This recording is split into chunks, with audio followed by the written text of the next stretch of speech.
what's up, everybody? It is November 5th, 2024.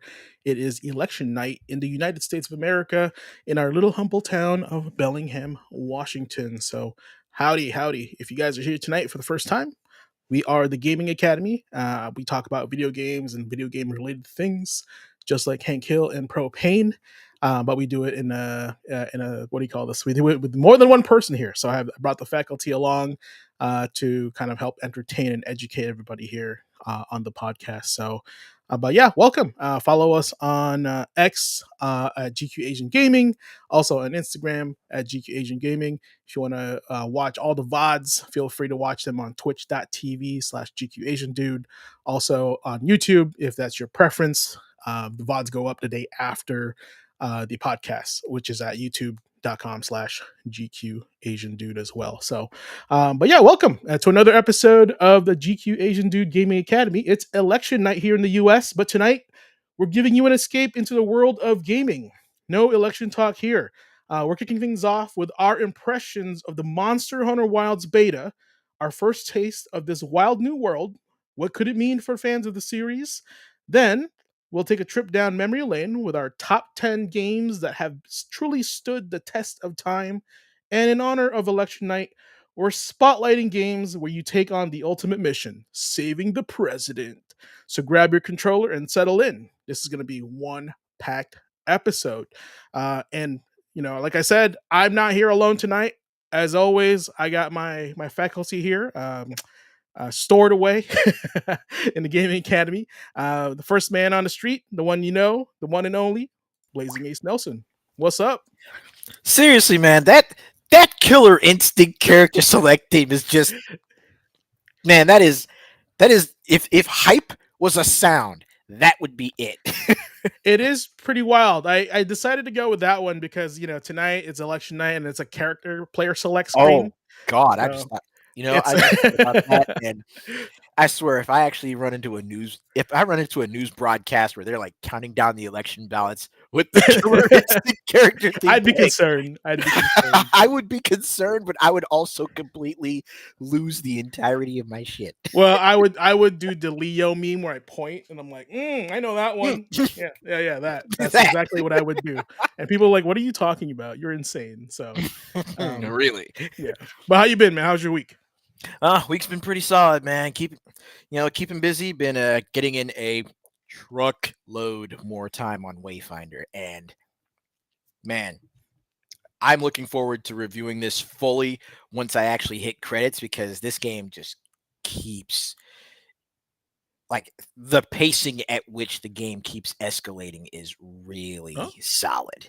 That's good. It's always good to have a game that keeps giving, even though you've just scratched the surface, but hours and you're like, wow, there's more. I think that's pretty cool, right? It helps you kind of like want to play the game more, I would say, right? Mm-hmm. Speaking of more, we have another person here with us. I'm pretty sure he's like researching some topics right now or something along those lines, but we're gonna disturb him and add him to our little conversation here. The one and only, the tragically elite Mr. Nick.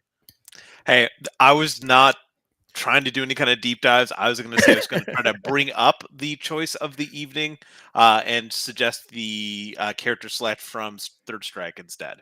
Oh, yeah. It always That'd gets be me cool. in a good mood. I mean, I love Killer Instinct for like dark and getting ready for the like Mortal Kombat-esque kind of thing. But I mean, I think of something more upbeat today. Yeah, I mean, I was like, it's gonna be a bloodbath. I think last few episodes I did the character select screen for Mortal Kombat 1 specifically. So I don't know, for some reason this resonated with me tonight and it sounded really cool. And I can understand why it resonates with you. Yeah, the word Killer Instinct. Yeah, that's exactly why.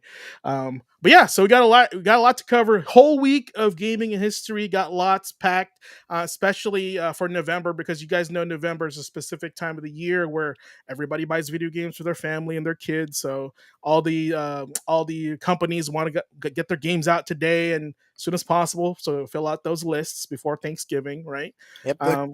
The Christmas shopping season usually starts like from what I've seen, it usually starts like right after Halloween, and it's pretty much like Halloween leading up to like Black Friday. Yeah. Well, those are the responsible ones. The ones that are irresponsible are usually the ones after Thanksgiving dinner when you fight your family, right? Mhm. So, I'm getting bad flashbacks to Black Friday shifts at the store. I'm sure we'll talk about it man, when we get closer to that. oh, for sure. I mean, Yeah. I have worked and chat. I don't know if you guys know, but historically speaking, you guys can find this on my bio on Twitter or X. Is that I've worked 12 years in retail. So 12. Imagine being 12 years holidays, Black Friday, Christmas, Thanksgiving, Halloween, Mariah Carey music, all the above, right? So I'm telling you, man, it does something to a person. I hate all those holidays now. It's like So the day after Halloween is when the Mariah Carey music starts playing, and you're like, I'm telling really? you, it's just I so man, I will take Boys to Men over Mariah Carey, but it's a win's a win wherever you can take it. So I do not And to miss build those off his days. bio, I was in the gaming retail space for about 15 years. So even more grizzled after years of GameStop TV, like just drilling Oh into your yeah, head. Oh, I'm I so bet. sorry. I Like the bet. early days before GameStop TV was GameStop TV when they were trying things out. Yeah, I bet because like I would say you've eclipsed my video game retail experience because most of those years were at Men's Warehouse, right? So, but man, I those video game retail years unforgettable for sure. Different atmosphere during the holidays, different experience behind the other side of the counter, which we'll probably cover in a different episode. I think that'd be Yeah, cool. as we get Pretty closer to cool. Black Friday, Oh yeah, the cobwebs will start shaking loose, and we'll start gosh. relegating everyone. Got to get my drink ready for that one. Chop, what's up, man? Welcome to the show, as always. Appreciate you. Awesome. And all right, yeah. So let's just get this bad boy going. There's a lot of stuff to cover. But yeah, let's start with this week in gaming history. So for this part, usually what I had in mind, guys, is I was gonna have a soundboard where something like cool was gonna come up, like some kind of word, like some saying from the old retro days, but I couldn't figure it out. So next time I'll figure it out. Can't do But your yeah, own soundboard. I would have to. I thought the studio would listen to my computer, but it's not. I have to put it in the studio, right? So Just say the voice lines yourself. yeah, exactly, exactly. Well, for now playing, I was gonna put the TJ combo. Yo, check this out, and then have the theme. So it would have been pretty cool. I would just be spamming Sean's. Yeah, that makes sense. Yeah, exactly, exactly. See, stuff like that, I would have loved that, but we'll work on it. This is why we have these podcasts. So, Mhm. but yeah, in this day of gaming history, this is 11/3, which would be what, Sunday, I think. Let me double check. Sunday, yeah, 11/3. Fire Emblem on the Game Boy Advance came out. I chose this one specifically because it is one of my most favorite tactical strategy RPGs out there. Simply put, I thought I really like Final Fantasy Tactics until I played Fire Emblem. Then I realized Fire Emblem is way older than Final Fantasy Tactics, and that's why I give Fire Emblem my props for this week in gaming history. What about you guys? Yeah, I mean, okay, really quickly, is this one the remake of the first one? Is that the remake of Shadow Dragon? So Shadow Dragon is the one with Marth. Fire. This is the actually in the timeline of things. This is the Burning Blade, officially the first game released Ah, on the Nintendo, and then it was re-released on the GBA. okay. Fluffy, don't pet me. I love that. But yeah, in like I said, this month is the month of Call of Duty because Activision loves releasing Call of Duty this month for your, for you to buy for your kids. And also another release this month on this day was Call of Duty Advanced Warfare back in 2014. So that was only 10 years ago if you think about In it. the dark ages of I, I, 2014. I feel like it was longer because I guess there's just so many Call of Duty games that released, and I feels like it's been much longer than that. Yeah, Right. there I was a few mean, things on this list that we had that was like it was only that long ago. It feels like a lot more. Yeah, for sure. If you guys don't know what Fire Emblem is, this is what it says on GameFAQs. By the way, this so we get most of our data on GameFAQs, so you can definitely look this up yourself. Marshal your forces and draw your steel. Fire Emblem has arrived. Fire Emblem combines strategy and role playing in a story heavy on royal intrigue and backstabbing. That's very true. As a military strategist, you must choose the best method to attack, whether it is swooping from the sky with your Pegasus Knights or striking with a phalanx of armored juggernauts to crush the opposition. With dozens of soldiers, weapons, and magic spells at your service, Fire Emblem equips you with everything you need to dominate the battlefield. That sounds pretty cool to me. So I totally pick it up. Also, if you like characters, Fire Emblem series is a good series to get into. Another great series to get into, by the way, is I'll leave it this one to Ace. Is Mhm. on Monday, 11/4 in 2003, the expansion to Dynasty Warriors 4 came out, which is the Extreme Legends version. Ace, care to educate the peeps about this one? Mm. Now, Dynasty Warriors 4 Extreme Legends was also the first. I mean, whether you count it as expansion or just as a separate software title on its own, Dynasty Warriors 4 was the first game in that series where you actually got the chance to go through and build your own character. And you could actually Whoa, that's create big. a custom character. I did not know that.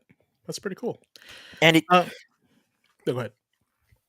and it also kicked off an interesting tradition in that in the Extreme Legends games, when you did actually get the chance to build your own character, it usually came with like a separate sort of campaign mode that you could run through as well. Oh, for your character created. Mm-hmm. Oh, interesting. So, would you say this is appropriate that Origins coming out? Very much so, actually. I wonder if that was even like kind of like planned. Also, like this is the first time we created a character for DW, right? So Origins is all about a new player character. So that'd be kind of cool. Talk about that.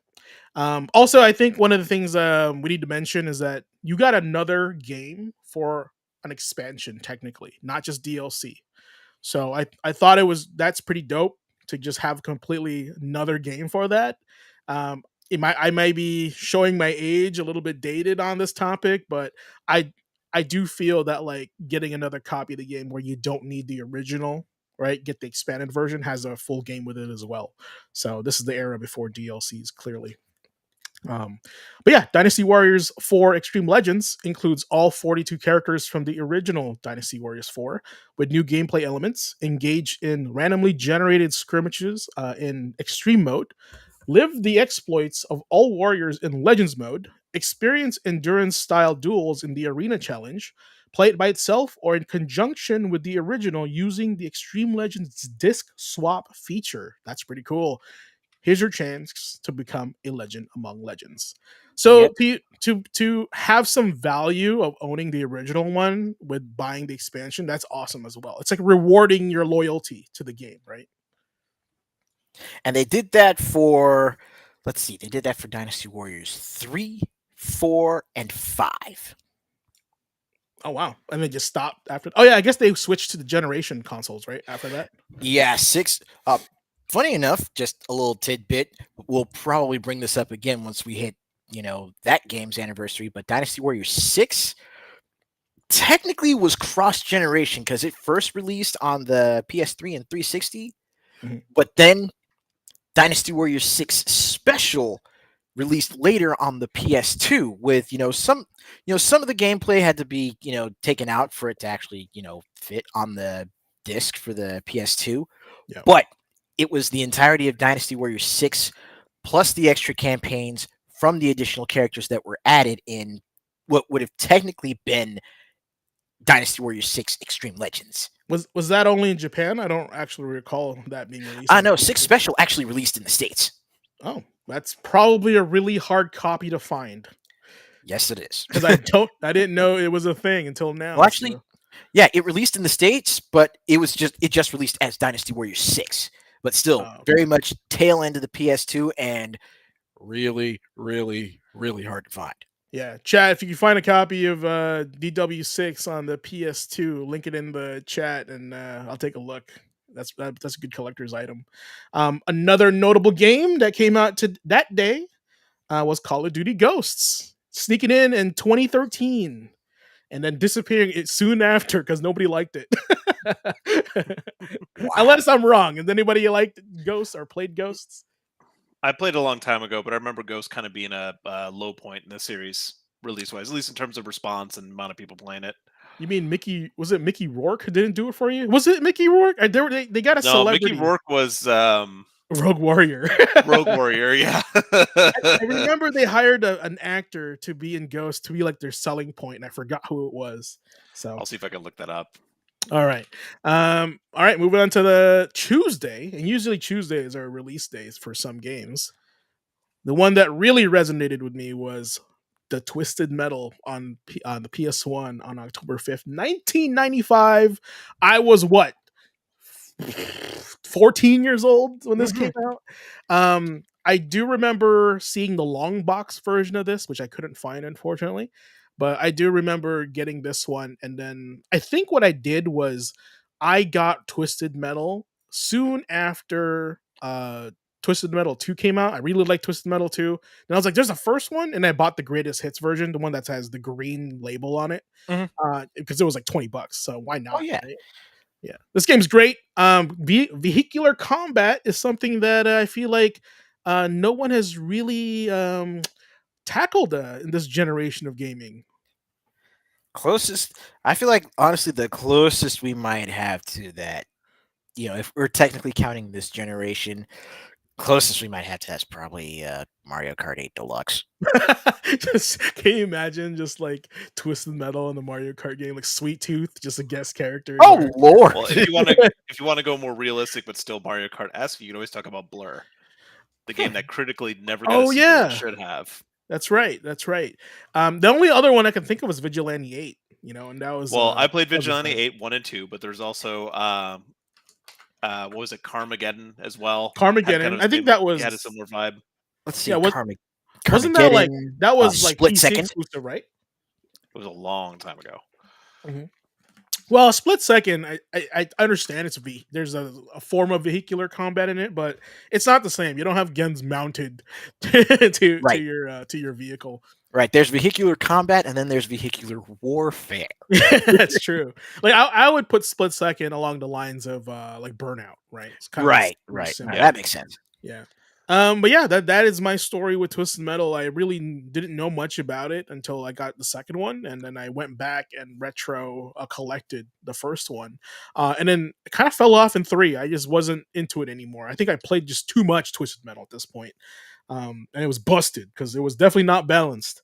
Um, Speaking of non-balanced, another Call of Duty game came out this day, which was Call of Duty Modern Warfare on every pretty much platform in 2007. So Jesus, that's like this was the game I think that kicked off the next generation of FPS. 3 days in a row. Bro, I'm Yeah. not even done Keep yet. in mind they're different years before Yeah, people say anything in the comments. correct, Ghost was correct. 2013. This was 2013. 2007 Yeah. for Modern Warfare. And ironically enough, Call of Duty Black Ops 3 came out on the PC in 2015 this day also. So Yeah, the week of Call of Duty. I'm Yeah, telling you, Call of Duty 4, especially for me, I remember because I definitely played. I think we spoke about it, if not last week, the week before. I was talking about how Call of Duty 2 was like that tech demo you had on your demo units at GameStop back in the day. Mhm. Like Yeah, that was was it like what okay? sold 360s because that was like a launch title for it. So it's the new greatest thing, great graphic fidelity stuff we hadn't seen before. I definitely played that. I mean, I played 3, but I didn't get into the series till Call of Duty 4 Modern Warfare. That's when it really took off. Like you said, that it's still to this day a high watermark for the series. It gets referenced a lot. It was remade technically as well when they rebooted Modern Warfare series, like trying to recapture the lightning in the bottle that was this. But the infamous level where you walk around Pip Rat at like the exclusion zone Mhm. around the fallout, the nuclear fallout there, Yeah, the in ghillie suit. Chernobyl. Yeah, in the ghillie suit, all ghillied up, I think was the name of the level I think so. Yeah. mission. Yeah, I love that one. It still like stands out in my head as something that like is part of my gaming memory for sure. Yeah. So to know that came out in 2007 it definitely makes me feel old. Um, I 17 do years have a ago. couple more games for the 5th, unless you two had something else to say anything about Modern Warfare yourselves. No, I'm just gonna read a little bit more about Twisted Metal, but go for it. Sweet. Floor's mine. This day in gaming history on the 5th. A couple things to mention. Crash Bandicoot 2 on the PlayStation 1 in Ooh, 96. That was a that's pretty good. big game. Pretty big one. One I do want to mention, this is the EU release date. The US release date was on the 1st. We didn't mention it last week, but for me, one of the games that I remember in gaming history on this day was Omicron the Nomad Soul, Oh my god. Yes. the David Bowie game. Um, Absolutely insane to like learn more about that game. I definitely got it after the fact. I bought it on Dreamcast, like years after it came out, when I was working at a retro store and bought a Dreamcast. I had to get that game because I had Bowie on the front. But I didn't know till later that that game was actually developed by Quantic Dream.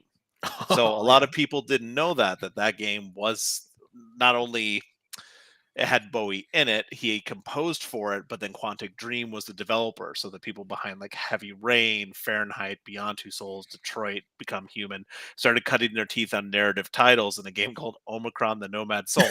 If you get a chance, definitely check out the cover art for that. It's worth it. But one other thing for the 5th was in 2003, Microprose Software closed their last remaining studio. Atari shut them Oh, Ooh. down. that hurts. And So who was Microprose was definitely a part of my childhood. I was gonna yeah, say, what was Microprose popular for? I'm so glad you asked because we're going to be talking about some presidential games later, but think about Civilization as a whole. Microprose was founded by Sid Meier. So in Oh, 2003, they were closed, and we're talking games in their history like the first couple Civilization series, including Civ 2, um, Worms, Sid Meier's Pirates, a couple of early XCOM games, oh, Majesty. They also were responsible for Magic the Gathering Duels of the Planeswalkers. oh Yeah, boy. I do remember that the what you call it, the I think it was one of the earlier XComs, if not the first XCOM, was definitely a Microprose title. I Yeah, think the the first first like XCOM. the first 2 to 3 releases in the XCOM series, like as far as the games went, Mhm. were Microprose Software, and they were closed in 2003 on this day in So gaming history. so did Microprose turn into Firaxis, or was that a No, whole so different I'm thing? glad you brought that up because I'll bring Yeah. it up later. Oh, okay. Awesome. 2 days Awesome. from now. Okay, gotcha. We'll talk about that in the near future. But just in case you guys don't know what Twisted Metal is, let me read what it's all about. Twisted Metal is a vehicular combat game where players select one of 12 available drivers and takes part in the competition. In the one-player story mode, the player must progress through 6 combat stages. All the opponents must be destroyed in order to win the race. It's not really a race. I don't remember them being a race in this. In the two-player co-op mode, players choose a battlefield and control 2 cars in an attempt to get rid of the competition. So simply put, there's a really, really dark story behind it, but you guys should Google it or watch it on YouTube. There's a bunch of lore videos about this game, and you would never expect to have it amazing lore about a vehicular combat game. And I love Right, saying that term, but vehicular combat. Twisted Metal gets deep. Oh yeah, it's dark. It's dark for sure. It's for sure. Speaking of dark, the next game we'll be talking about is from an age long forgotten, but here we are. Or I would say a game long Well, forgotten. I feel like they've well, abandoned this an game. age long ago, but definitely not forgotten. Fair, fair. But in November 2012, a mere 12 years ago, the legendary Halo 4 came out on the Xbox 360. Was this one of the last games on the 360 to come out?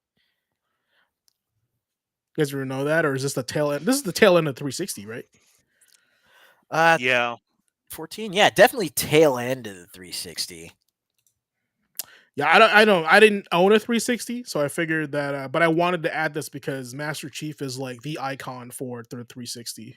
It And was I about mean, a year before Xbox One released. Okay, so that's definitely right. tail end then. Yeah, for sure. It's almost like a send off, right? Like, I feel It like, was the last Halo yeah. I mean, of here's the the thing. 360. I feel like Master Chief is the equivalent of Mario for the Nintendo, but for the 360, and for him to not to have a game for the longest freaking time after this, right? It was a send off to that console era, in my Yeah. opinion. So it just felt that way.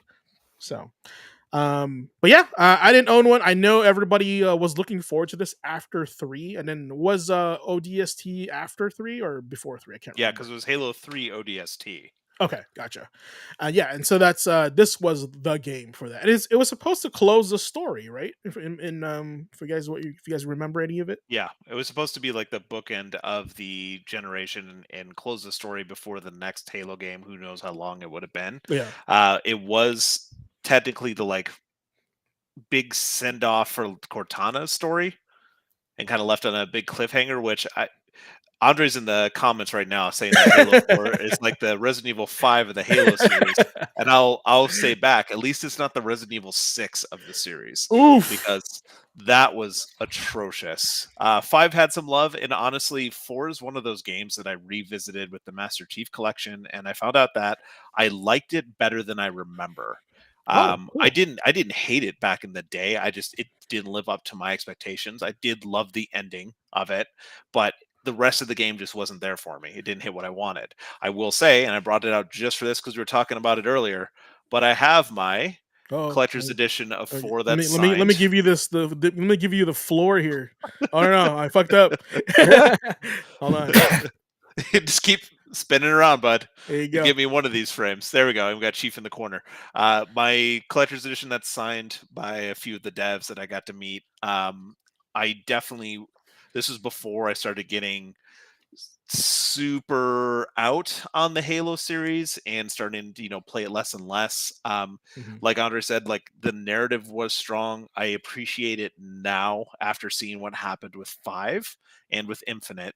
I don't think 4 deserves a lot of the hate that it gets, but at the same time, when it did come out, it was such a stylistic change for a lot of people. I can see why it got pushed back. And that's not to fully defend it, it's just to say it's better than I remember, but I can still see why people push back.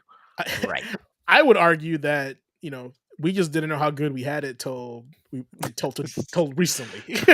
Yeah, because I mean, following up this Woo. with 5 and 5's narrative was just like, oh my gosh, man! Like, go back and don't realize how good we had it, like you said.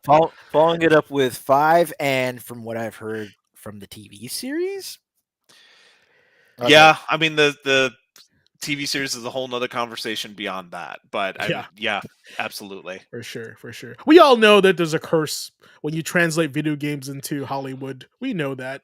I You know. will say though, there are some hits in there that just didn't get explored. I remember very early on when they were talking about doing a live action Halo like series, there was that like footage that was released or leaked that showed some like cinematics that were done by I forget which director, but it showed like what Halo could have been, and that looked better than Mm. what we got out of the oh, Halo Paramount series. Like this that was a long time ago. I don't know the exact date that happened.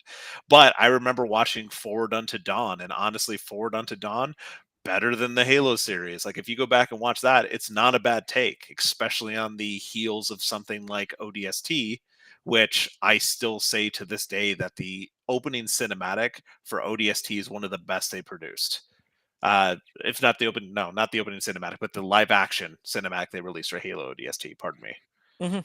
Was Still some that of the best. that was part of like their campaign to like market the game, right? Yeah, From what I yeah, that remember. was the one Yeah, where it had like the young guy that eventually becomes the grizzled soldier kind of yeah. thing, like super moody, super dark, like emotional, great music, great cinematography. Like that's what we could have gotten, and in the end, we got something else. But that's why there's so many people that put stock into it. I feel like, and who had hope because a smaller team was able to accomplish something and make it look good. But you know, who knows? Well, like I said, we don't know how good we had it until till recently. So, for those who've been living under a rock and do not know what Halo 4 is, it is a first-person shooter in the Halo franchise. No duh. It's the first entirely new game in the series without the involvement of the original developer, Bungie Studios. It is the first title in the trilogy dubbed the Reclaimer Trilogy. The story takes place in a science fiction setting in the year 2557, 4 years after the events of Halo 3. It marks the return of the surgically enhanced super soldier known or Spartan Master Chief, John 117, as a playable protagonist for the first time since 2007's Halo 3. That's a big, what is that, like 7 years? No, 5 years. Who had been considered dead or missing in action by Covenant and UNSC forces since the end events of that game. That is that is quite a ways. I wonder if like they were considering like not bringing it back after that. You know, they were just like, Oh no, they were. I think it was just development hell and trying to figure out what they're going to do with it, and that's why eventually it was rebranded as a Reclaimer saga, like starting a new saga. There was a lot of build up and a changeover. I Yeah. don't remember if this is when they changed over to a new engine or not. If this was like the start of Slip Space or something. But still, like it was a leap from Halo 3, definitely. So that I could see why there was such a long turnaround time in that dev cycle, because there is a pretty stylistic difference if you look at 3 to 4. That's one thing, again, going back to the Master Chief collection, the graphic fidelity and the change in the palette and everything from 3 to 4 is a big leap. that'd be a good one to kind of see side by side and just kind of observe that. I'm pretty sure Well, there's a video it about never it. got an HD update, like Oh, right, an right. HD release, but it kind of doesn't need it. I mean, there's not too much they could do with it anyway. All right, let's see Things here. start to get pretty complicated. That actually brings up another really interesting topic that we could probably discuss in a future session. Games that had such like massive leaps between entries that in some cases it's not even recognizable as the previous game in its series. Like Duke Yeah. Nukem Forever. Like I don't know, man. Minus the graphics, it was still pretty recognizable. I mean, hell, even the jump between Dynasty Warriors to Dynasty Warriors 2 to 3, the jump from Street Fighter to 2. I was going to say, I don't know if I want to do it if we're just going to keep talking about Dynasty Warriors. Like, I get it, but it also doesn't change that much. We're talking about massive paradigm shifts. Well, that's why I mentioned Dynasty Warriors 1 to 2. Okay.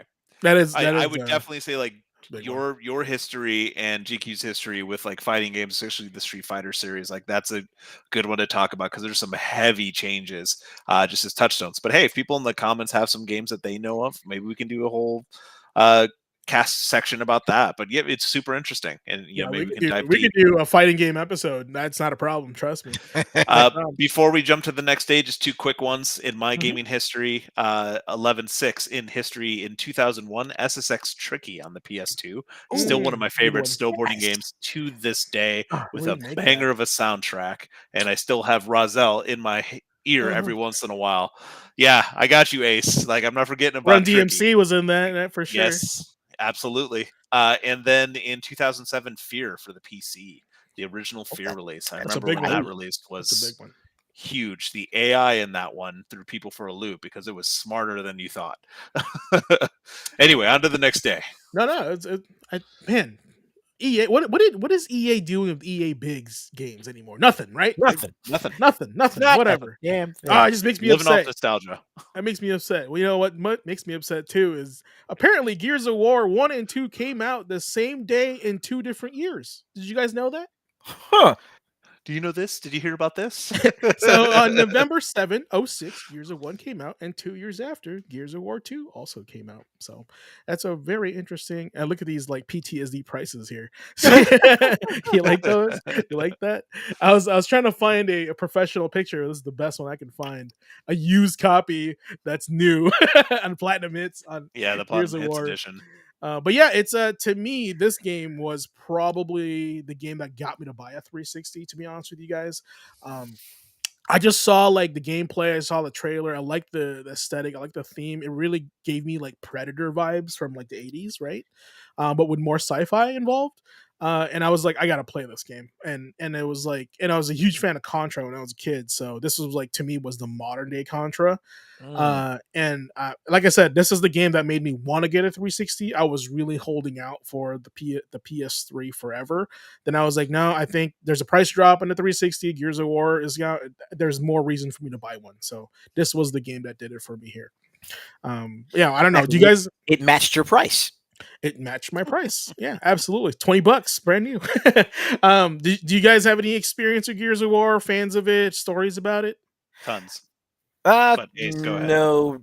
Well, for me, really, not really. It's not that I wasn't a fan. It just, again, it was one of those that just wasn't on my radar. I saw Gears of War, thought it was kind of cool, but I was playing other stuff. I mean, like my first pretty much the first games that I had played on the 360 were Bullet Witch, Dynasty Warriors 6, and Bullet Rebel Roses Double Witch. X. Yeah, it's pre You would Bayonetta. say Bullet Witch. I just remembered you coming to the store. That's all. It's like, give me that Bullet Yep. Witch. Well, I don't know what year Ninja Blade came out, but that was the other game I was Oh really yeah. into. But Gears was definitely one of my favorite series throughout that entire era. I mean, Gears of War kicked off the entire meme about chest high walls in video games and the over the shoulder third person plotting roadie run shooter. It started a lot. I Roadie mean, the Run. original Gears of War, you could say like it was a lot of brown. I was pretty much the color palette of the time, Yep. but it definitely set a new precedent for games. It was a new zeitgeist for a while there, and hearing Mad World in that original trailer and stuff like still gets goosebumps. That's why I'm so excited for E-Day, just to go back and revisit this series. And honestly, like playing the original trilogy again, the story is still so good. Before the other iterations come in, the story with Dom and his entire squad is still something that kind of stands up well over time. It's something I still think about. So yeah, it's very formative in that generation for me. I still love that series, and it's because of these first two games, and especially the ending in the third. Yeah, I wasn't really expecting the third to be like, the I don't know. I was my hopes were, my expectations were low for the third one, and believe it or not, I was kept entertained, and I was like engaged the whole time I was playing it. I think maybe perhaps that the story was really linked to the first two, and if you put time into the first two, like the third one did a good job of like, hey, you did some work. Now you got to like finish the fight, kind of like that. It's always Yeah. that. So, but yeah, Gears of War is a tactical third-person shooter where the player controls Marcus Phoenix, a member of Delta Squad, to save the human inhabitants of the fictional planet Sarah from an enemy known as the Locust Horde. The story played over 5 acts with 30 chapters in total. Has the humans reunited their strength after fighting over cheap energy in the Pendulum Wars for many years to face this new alien threat. And then Gears of War 2 is a sequel to Gears of War 1, tactical third person shooter as well, launched exclusively for the 360 as a spear point for the console's push into 2008's end of the year holiday season, hence why it is out this month. So, very interesting. One of my hopes and dreams was perhaps one day Konami will get wise and use this as an inspiration to make a new Contra game, because it's basically Contra with less mobility. So hopefully one day they'll get smart. So Gears of War plus Vanquish equals Contra. Oh yeah, 100%. I can see that. Yeah, it'd be hard. They would have to take a whole different direction because Vanquish has a lot of mobility, and having it local co-op would be rough. So they would have to do it online for sure. But yeah, that's the idea, in my personal opinion. Look, everyone tells you that smoking kills, but Vanquish showed us that's how you heal. Yeah, and that's how you find laser traps in Shadow Moses Island. That's how you do that. If you know what that's from, chat, let me know in chat. Also, the sneakily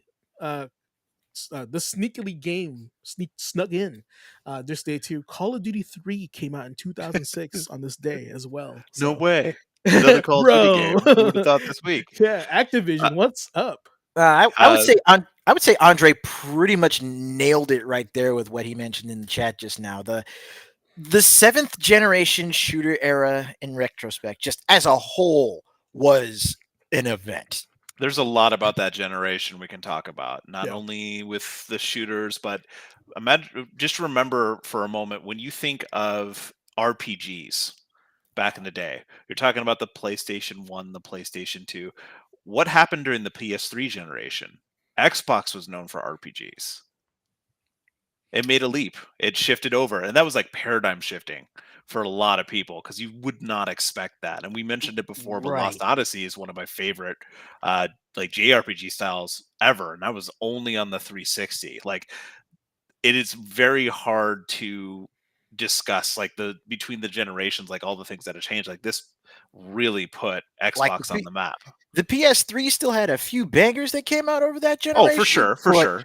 But like the home for RPGs and the home for JRPGs in the 7th gen was undoubtedly the 360. Yeah, it shifted over. It was real weird. Before we jump off the seventh, a couple things for me. The Dreamcast version of Tony Hawk Pro Skater 2 released on this day in the year 2000. Excellent release. Two industry things I wanted to mention because it's always super interesting when this stuff comes up. In 2001, THQ acquired Rainbow Studios. Who's Rainbow Studios, you might ask? They became THQ Phoenix, who became known for ATV Off-Road Fury, Oh, the MX versus ATV series, and Darksiders 1. Really? Yeah. okay. Yep. So It's an odd THQ, resume. that studio they got, started making those games. There's a lot of releases. One other one, and I had mentioned this earlier. Remember, we talked about Sid Meier's and the Civilization games in 2005 on 11/7. Take Two acquired Firaxis Games. They went on to make obviously some of the later Civs games, a lot of Sid Meier games from that point on, and the later XCOM games that we know so well. There was a little confusion about this. We were asking about it earlier. GQ brought up a good point. So in '96, Sid Meier's left the original studio he was with, Microprose, and he went and joined the newly founded Firaxis then, and then they started Mm. releasing new Sid Meier's games. That's why there's that overlap. We mentioned that Microprose Mhm. closed in 2003, but from 96 to 2003, Sid Meier's left, went to Firaxis, started making those games. He started like Civ 3, I think was the first Civ one he made for that. Okay. So a lot of, that's why there was that like period there where you saw Civ in a couple different areas or Sid Meier's games. That's because that's what happened. He ended up getting bought out, going over to Firaxis, and then eventually Take Two bought it, and you see where it is now. Firaxis is still around. Take Two, that was a great investment. People love the Civ games, especially Revolution. Revolution's like Civ Light, so if you're not into heavy into Civ, play Revolution, and you'll upgrade to, it's your gateway to Civ games. All right, Mhm. gateway. Let's see here. Chop said, PS3 was my favorite console of that gen, but I regret not getting a Wii. I didn't get a Wii also, so it's okay, bud. I got a Wii after the fact when you found out that it was very easy to put in a memory card and play a variety of games on your Wii. Yeah, Why especially did if you owned a GameCube. Wii's were a thing? Yeah, Mhm. especially if you own a GameCube, my IMO. So awesome. All right, moving on to the next day.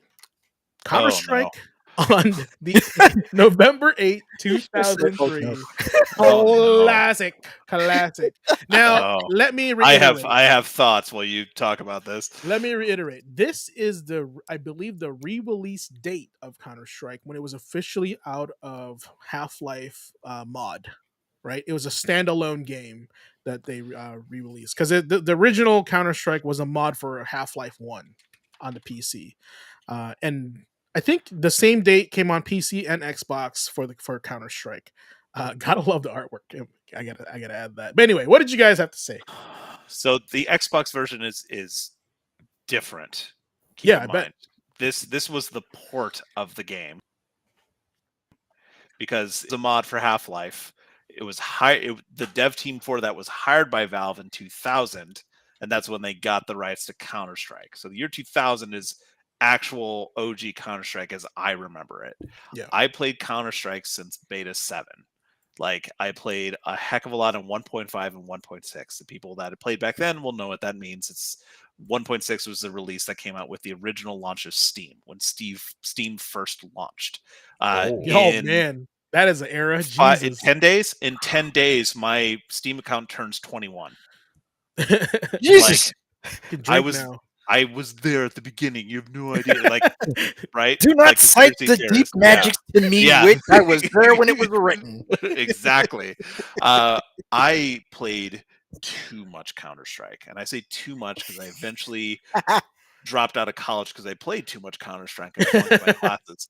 Keep in mind, I did go back and get my degree eventually, but I did try. I played it all the time. I love Counter Strike, especially original 1.5, 1.6. I played up to about, I think I did play in a actual official match for Cal M, which was like the Cal main. So Cal, CPL, I played those. I played semi-pro back in the day to the point that it's still a meme with my friends that I used to get incredibly mad and punch things. Like I ended up denting my computer tower at one point because it froze during a scrim. Like Oh it was Lord. bad. It was bad, folks. The Xbox version is just as bad. I hated it. So how I dare you bet. put this Damn. trash on the I screen? bet. It's more of a symbol than it actually is. No, I put it on there because this is the game I used to install in the computer lab in high school for the beta, and we Oh, used to it's be worth like, bringing up. I could talk for hours about this, but I won't because the Xbox version is trash. yeah, It yeah. just doesn't I'm live up referring to to it. just yes Counter Strike, by the way, not Xbox Counter Strike.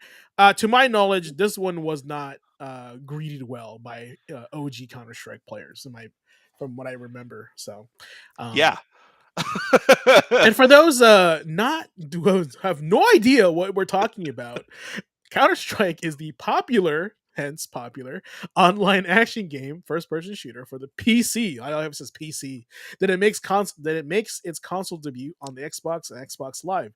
Challenge other players in an intense team based multiplayer action in two thrilling game types: bomb defusal or hostage rescue via Xbox Live or System Link. More than 20 real life weapons, including shotguns, sniper rifles, pistols, are part of your military artillery. Get ready for the most graphically advanced version of Counter Strike series to I am date. so disappointed in this Xbox version being on my screen. You have no idea. I loved like some people don't realize like when you think about getting nostalgic about games, one of the things that I get nostalgic about is people in like 2001, 2002 making skill videos for Counter Strike, like capturing their videos in matches and stuff, pulling off ridiculous kill streaks, all kinds. This was like the super early days before,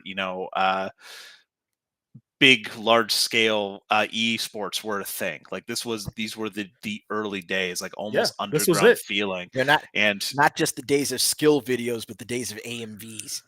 yeah, like that mixed with. I remember at one point someone put. I think it was Heat on who played. Very famous for SK gaming, um, but I remember he like mixed his songs to like Rammstein at one point. It like blew my mind. It got me so hyped. I got to Bro. see if I can find like that original video and share it on the Discord because it is an experience. Maybe hasn't aged well and it's like formatted in 240p or something like that, but Who it's cares? exactly The it's vibe. still it's That's a just the it's still a vibe. hyped relic. to this day, and I It's a will historical relic. die on that hill because I love that series so much, and I'm so sad that I've never played like as an actual career. I thought I was at one point, but it did It's all not pan good. out. It could be worse. You could have been a league player. There you go. That's way worse. I've seen people just ruin lives with League. Um, and specifically, another game that ruined lives, I would like to add Call of Duty Modern Warfare 2 also came out on this day in 2011. So that was another. I would say we're done with Call of Duty, but I know we're not. Bro, I just have to make sure every day has a Call of Duty this month. It's Call of Duty month, month of duty. So anyway, moving on to the next one, which is Halo 2, the legendary Halo 2, only on Xbox. Look at that. Love that stamp. It's great. Everybody, I had to add it on here. This is one of the most epic, legendary games ever released in the video game history. Yes, Um, sir. I didn't own an Xbox, but I would have to give it respect because man, this whenever Halo 2 was system linked over a house and there was some pizza, there was some angry Oh, it boys. was going down. It was going down in the basement somewhere. Parents telling us to shut the fuck up. That's I remember those days, so I had to add it on here, guys. Halo 2 is one of my favorite, or Halo 2 launch rather, is one of my favorite memories of working at GameStop back in the day, because it was one of my first days of work because I got hired on Ooh-wee. for holiday season 2004, and then the rest is history. Obviously, I went on to work there and eventually worked my way up the ladder. But Halo 2 launch was one of my first days of work, and I just remember clearly the moment that the shift got done at like 2 in the morning. I want to say like 1:32 in the morning. I took my paper receipt to get my copy because that was before it was a digital receipt. So I had to go over, look up my name in the little Rolodex to take it out to get my collector's edition steelbook of Halo 2, and then went home and played it like immediately. Yeah. That later that week, me and some of the coworkers there after work, we went to one of the shoot, I think it was just one of the classrooms at Western Washington where we were, and we put it up on the giant screen and played Halo Oh 2 God, on the giant screen in one of like those were the days. the big halls, right? And That's we what's just up. stayed up late drinking soda and eating The pizza dew. rolls and yeah, like Hell yeah. playing oddball and stuff. I just remember that very clearly in my head. I'm like, this is awesome. I can't wait to do this the rest of my life. Did not pan out that way, but Yeah. Halo 2 was definitely like a high watermark for me, like memory wise, just because it was one of my first nights ever working in the industry, and I was so pumped. Well, I mean, come on. Like you've been wanting to work, in the industry up to that point. It's like GameStop is like the dream job. You get hired on, a big game It comes was. out, and you've got your receipt burning a hole in your pocket that whole shift. And then when you are finally done, stores cleared out, stock has been taken. You're pretty much ready to go home. You walk over to the counter and you grab your steel book of that very game that you've been so hyped for. Man, that's a feeling Ex- like none ex- other. yeah, just doing midnight launches back in the day and finally being a part of one. Like you said, it was something new, something exciting, and oof.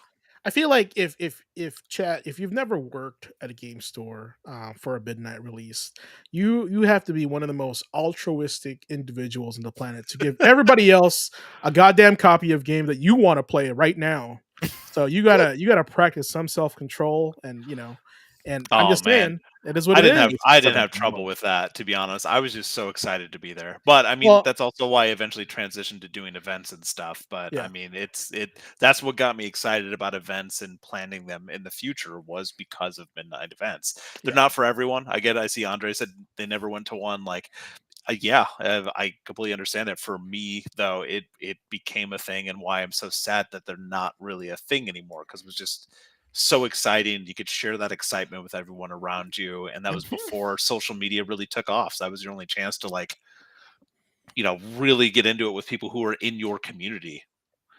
Yeah. I Yeah, mean, it's I that mean, social element. let's be real. Like as much as social media is a great thing for the community, it's also been kind of a detrimental to real social interactions, right? So because like stuff like this, meeting people in line, talking about the latest game, why you guys love the game that you're about to pick up with another person, doesn't nothing beats that, right? That connection, than just having somebody online. And like I said, I've been wanting to do an episode about this, about the change of kind of almost like the changing of the guard when it comes to the way video games have been handled throughout the years, and kind of cover that with you guys. And I think that's where I'll share our stories. But for me, Halo 2 was like the Sega Genesis of like my 20s, right? Because I didn't have an Xbox, but I had friends that did have an Xbox, and every time I'd come over to their house, they're like, "Do you want to play Halo 2?" Like, hell yeah, I want to play Halo 2. I don't have it. It was Right? like it was console wars was not a thing for me. It was like, bro, I don't have that, and I'm totally down. Let's go. Right? That was not a thing. It was more like, yeah, I wish I had all of it. It wasn't a war. So, and Halo 2 was the one where, hey, let's play this on Legendary. We got all night. Hey, we got buddies coming up. They're bringing their own system with their own controllers, their own copy of Halo 2, right? And then we're just like in this like dog pile in the basement of like four systems connected with each other, and Hmm. and like eight TVs. I don't remember. It was just a cloudy haze of of gaming. So it was definitely a good time, definitely a good memory. And I feel like a lot of the newer gamers that are entering our world that we've been into for so long are truly missing out on an experience like that. That's kind of like my input on that. Ace, you got any stories on Halo 2? No stories in particular on Halo 2, but I am very much inclined to agree on just the whole sentiment of, feeling like folks are missing out on that, that social, that social interaction, that social element that really helped, build gaming as a hobby. Yeah, no, for sure. It's a big one. Um, yeah, it's just a part of gaming that I don't think we'll ever get back. As also, you're a fighting game player. It's very similar to that as well. You don't have your opponent next to anymore on the fight stick. They're on the across the world, across the internet, right? So it's totally different vibe, 100%. Hmm.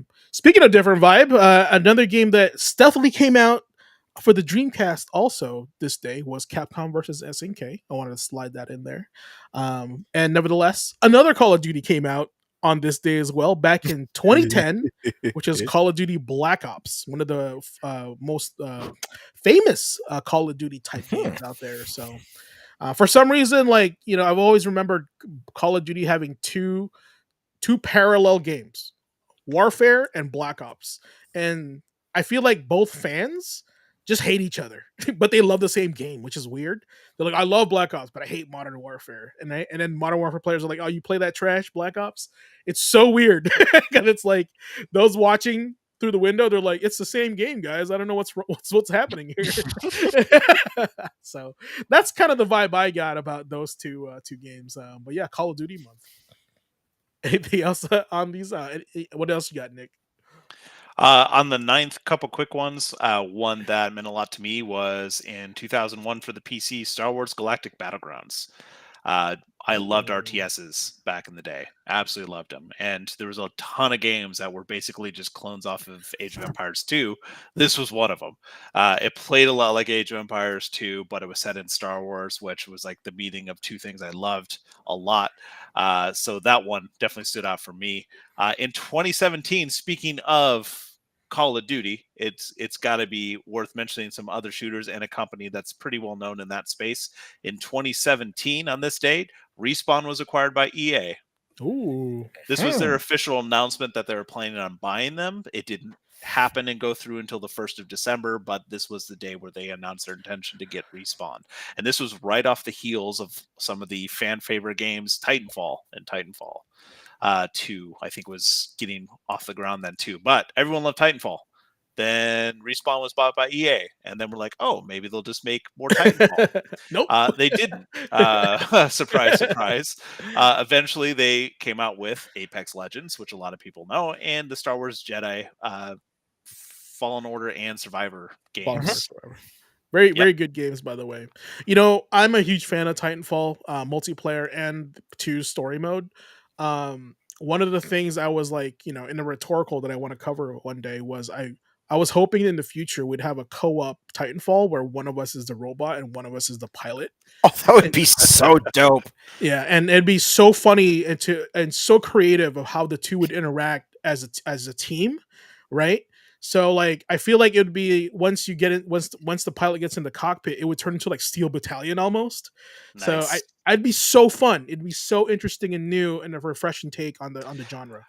Where was that in your hypothetical when we're talking about some games, man? You could have pulled Rhetorical? that out. Yeah. Yeah, it's coming soon, man. I wanted to save that. There's a You lot wanted to more. bake that a little bit more before Yeah, you give Oh release yeah. give that it. some time to cook. Yeah, get some time to cook for sure. Yeah, it's one of those crock pot meals, right? So, yeah, at least 8 hours. At least 8 hours. Hmm. But yeah, that was the weekend gaming, guys. Good job. That was a pack full. That was a lot of good info. That Thanks, was a chat. lot of Call of Duty. It was definitely a lot of Call of Duty, and man, there is more. It's not going It's away not anytime soon. over Where we yet. at? We're at 6 now, right? That's how far we're at into it. Call of Duty 6. That's a Yeah. lot. Yeah, it just that recently just came out. So my gosh, we got lots. But yeah, let's cover some articles. I found some fun ones that I think I want to share with you guys in the chat. But Nick, I think you had something from last week you want to follow up on. If you wanted to share that real quick, I'll go ahead and give you the reins. Sure. So we talked last week about Netflix closing their AAA studio that never made a game that had some of the hottest talent around, some pretty big names from some pretty big properties and companies. Well, this news just broke about 15 hours ago from Anna. What is that?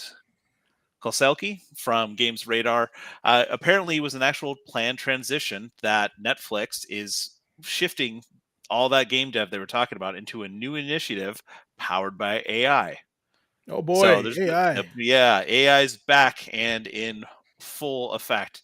So the big story about this is the fact that, again, we're talking about layoffs in tech. We're talking about the change over to AI and how that's going to affect things. It seems like Netflix's choice with this is they want to be able to have AI be what everyone assumes is the good thing, which is going to help, with content creation, The iteration, and trend. everything just roll out a lot quicker using those tools to ideate and get dev cycles, like actual development times, shrunk. That's the hope behind it. But as we've seen with AI, it's not always used for the best. So we can have a whole conversation about it, but just a little bit of news that broke with that announcement. They are making that shift over.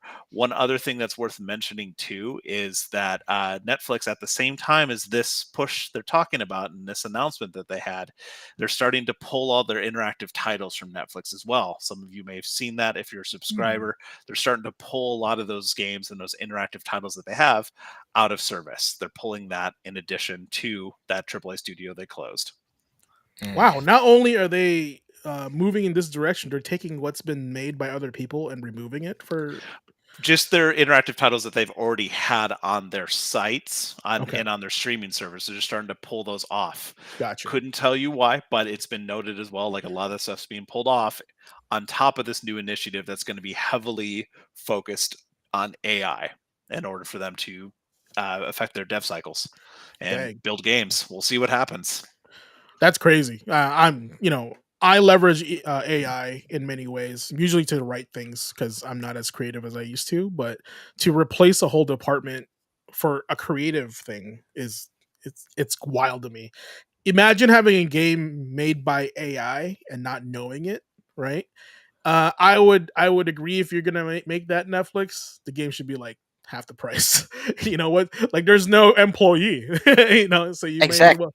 That's how you balance that, in my opinion. But So it doesn't sound like they're going to cut everything completely out. Basically, yeah, they're saying here, and this is from a LinkedIn post from Mike Verdu, the founder and previous vice president of Netflix Games, and now the new VP of Gen AI for games. They're saying that this is a transformational technology. It will accelerate the velocity of development and unlock truly novel game experiences that will surprise, delight, and inspire players. So yeah, buzzwords. a little boilerplate, a little corporate speak there, that we're gonna be using AI for generative stuff, and we'll see what that ends up being. Highly doubt that'll change the prices, but we've No, I talked doubt it. previously It's, about how, game dev especially is, like, massively larger now. It's taking a long time to get games out. They're huge pits of money to kinda get those off the ground, so this, it could be good, it could be bad, we'll see what happens, but on the heels of all these layoffs, it's kind of a dark inflection point, essentially, of just all the stuff we've been talking about people are losing their jobs and being replaced by AI. Just kind of sucks after hearing about that AAA game studio that's being closed with, industry leading talent. And all of a sudden it's like, yeah, but now we're doing Gen AI. yep, you've been replaced by the Matrix. Something that I think like I work at a tech company, and I feel like leveraging AI, still being used by and commanded by humans, is super important. And AI to me is always just going to be a tool. It shouldn't replace anybody's job. If anything, if you're going to replace somebody's job, that person that you're replacing needs to be doing something else. That an AI cannot do. Right. That's kind of like my philosophy behind that, because AI can only be taught, and usually humans teaching those things, right? So let us remember that without AI, without us, there's no AI also, so Right. keep that in mind.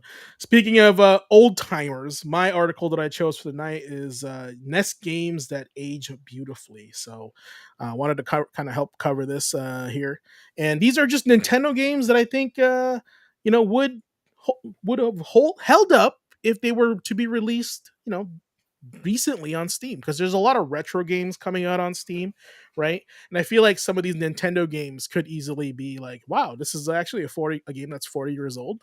So I wanted to do something fun for the stream and something old like me. So Mhm. especially since that UFO 50 game just came out. You guys know that game? Yeah. Yeah. So I feel like this is was a good article that inspired that for me. So despite being 40 years old, the original NES still has some truly great games, and some of those games have truly aged like wine. And while there's obvious games to choose like Mario Bros. And Legend of Zelda, we also wanted to highlight and well-aged titles that are not universally adored on an almost second-to-second basis. This article comes from, I believe, culturedvultures.com by Gabriel Richard. And it was recently too, on October 28th. So the first game they talk about is Vice Project Doom. Do you guys remember Vice Project Doom? No. Do you guys remember Sammy? Yes, we do. All right. So that's funny that we were just talking about that last month, and here it is, right? So Vice Project Doom was a game very reminiscent or very similar to the gameplay of Rolling Thunder. Have you guys ever played Rolling Thunder on NES? Right. So it's a side scroller shooter where you go two different platforms, right? You to avoid enemies and shots, right? But it's Right. completely side scrolling. Vice Project Doom had a little bit more kind of like a spy vibe to it, right? And it was like a mix of James Bond and like at the same time Rambo, which is really weird because the box art. If you guys guys want to pull that up, I don't think they have any box art on here, which is unfortunate. Very reminded me of that. And to my there were a lot of cutscenes in this game that I recall, and then I thought it was held up pretty well, like kind of very similar to like Ninja Gaiden, right? Do you have a screenshot of it? I can share that. Do you have it up? Uh, I have it in my shared screen. Oh, look at oh that my bad god, boy! Let's bro! go, James Bond and Rambo. What did I say? Look at that, Now, by Project Doom. hmm So that's it right there. So that's one of the and there were, from what I remember too, there were different gameplay moments. Like there was a rail shooter part, side scroller. I think there's even a driving part. It was very action packed, right? So that's the other one. Um, the one that I highly agree with, number two, is Contra. Everybody knows what Contra is. Perfect run and gun game experience in the arcades in 1998. Still look good as far as the box art goes. We all know, if you guys aren't familiar with it, it is a homage to Rambo and Arnold from Predator. And the bad guys coincidentally look like aliens, aka the Red Falcon. So, but yeah, there wasn't a lot of cutscenes, but graphically the game held up pretty well. Sounded really good, and it was very simple. And I think that's a good mix and formula for any kind of retro game out there. If you guys haven't played Contra yet, please check it out. It is a 1980s classic. The next one is Foxanadu. You guys, anybody in chat, or you guys know what Foxanadu is? I have I heard do. about it. I have not had the chance to actually sit down and play it though. Gotcha. So I would argue Foxanadu would be the NES version of, dare I say it, Dark Souls. And I don't mean that in combat. I mean that as far, it plays a lot like Adventures of Link, Zelda 2, Okay, right? Right. But there's a lot of aspects of like going back to certain areas, beating a boss, and then going back to another area, very much like, Strider or those other like Demon's Crest games, right? Very hmm similar to that. So, yeah, it's a side scroller RPG hybrid. Doesn't quite has a marquee value of some other games over in here, but it's like it's very like high fantasy also, right? But to me, when I first this page is freaking out. But like the when I first played this game, it's developed by Hudson. It was, I think, their equivalent to like, hey, we need to make a game that's like Legend of Zelda 2. And Foxanadu is what happened, right? That's like because most games want to compete with very similar games in the industry, right. and Foxanadu was that game. Next one is Mega Man 2. Everybody knows Mega Man 2. Super good game. It graphically looks good. Capcom it was a great retro company, right? Their games visually held up really well. Their art direction held up very well. So, And if I'm being, if I'm going to be 100% honest with you, Capcom was really like, even outside of Street Fighter, Capcom was really in their bag with Mega Man 2 and 3. mhm. One was kind of like a sleeper. I don't think people were ready for one. Plus, it was way harder than the second one. hmm I think two was a good. I don't know if it was on purpose, but I feel like two was more like, hey, let's make this more accessible to the Westerners, and then they'll love it. And it was definitely much more colorful than the first one, from what I remember. Like Um, two was expanded and fine tuned, much like what Capcom did with Street Fighter. yeah, and and that was man, I feel like people knew that they were gonna get the same game with different guts, right? With Mega Man, right? And people still bought it. That's the thing, and because of historically they love the game, they know what it was all about. Good music, fun, um, and they just wanted more of it. And I think Capcom really followed that example throughout time. Hence why we have 8 different versions of Street Fighter 2, right? People just love it. They want more of it. Um, and another game I think that is undervalued actually. Crystallis from SNK Mm. was made also, and to my Just going down the list knowledge, of like NES games, I remember alphabetizing. Like oh really? it's constant. Like I mean, all of I'm these. gonna look up. You say it, and I just see the cover art in my head. And I'm like, oh, I remember like alphabetizing and putting price labels on the spine. It's great. So I wish I had screenshots of it, but Crystallis played much, or it was very Legend of Zelda 1, or and what do you call this? Not Star Ocean. What's the Nintendo game? Star Tropics. Is that right? Ooh, Star yeah. Tropics, right? It's very Star Tropics like, but with the guy was like in blue armor, sword, everything. It was very RPG. As you can tell, there's a lot of like RP. So far, there's a lot of RPGs behind it, but Star Tropics was another one here. Let's see here. But yeah, there it is. Top down RPG. Crystallis. It's another good one. Really enjoy. Yeah, look at that art. And here's the thing: like, I feel like I've seen Steam games that look very similar to this Hmm. now, right? So, like, the fact that they're copying it says a lot about a game that was made 40 years ago. So, it's really It good. really does. It's funny because so I shared the link and we can pop it in. This is from retrogameman.com. It's their review of it in 2016, like going back and play it. Really, And right underneath this picture here, it says gameplay wise, this game feels in many ways like Legend of Zelda. there you go. There you go.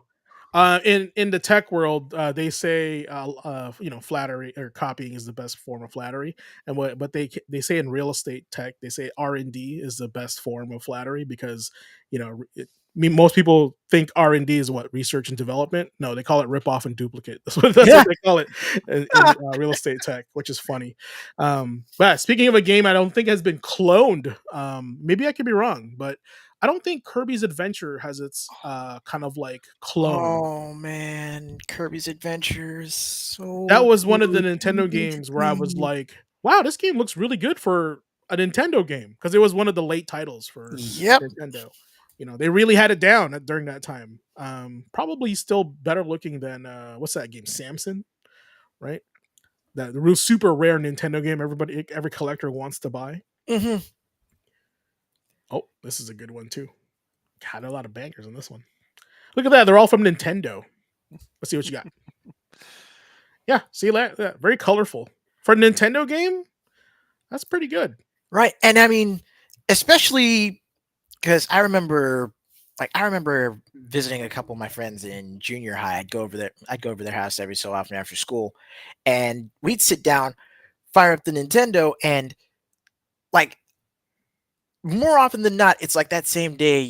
I'm on campus with my Game Boy, playing Kirby's Dream Land, and then I go over their place and I see Kirby's Adventure, and I'm like, is this the same game that's on the Game Boy? We put it in, and I'm going, bro, no, this is a whole different beast.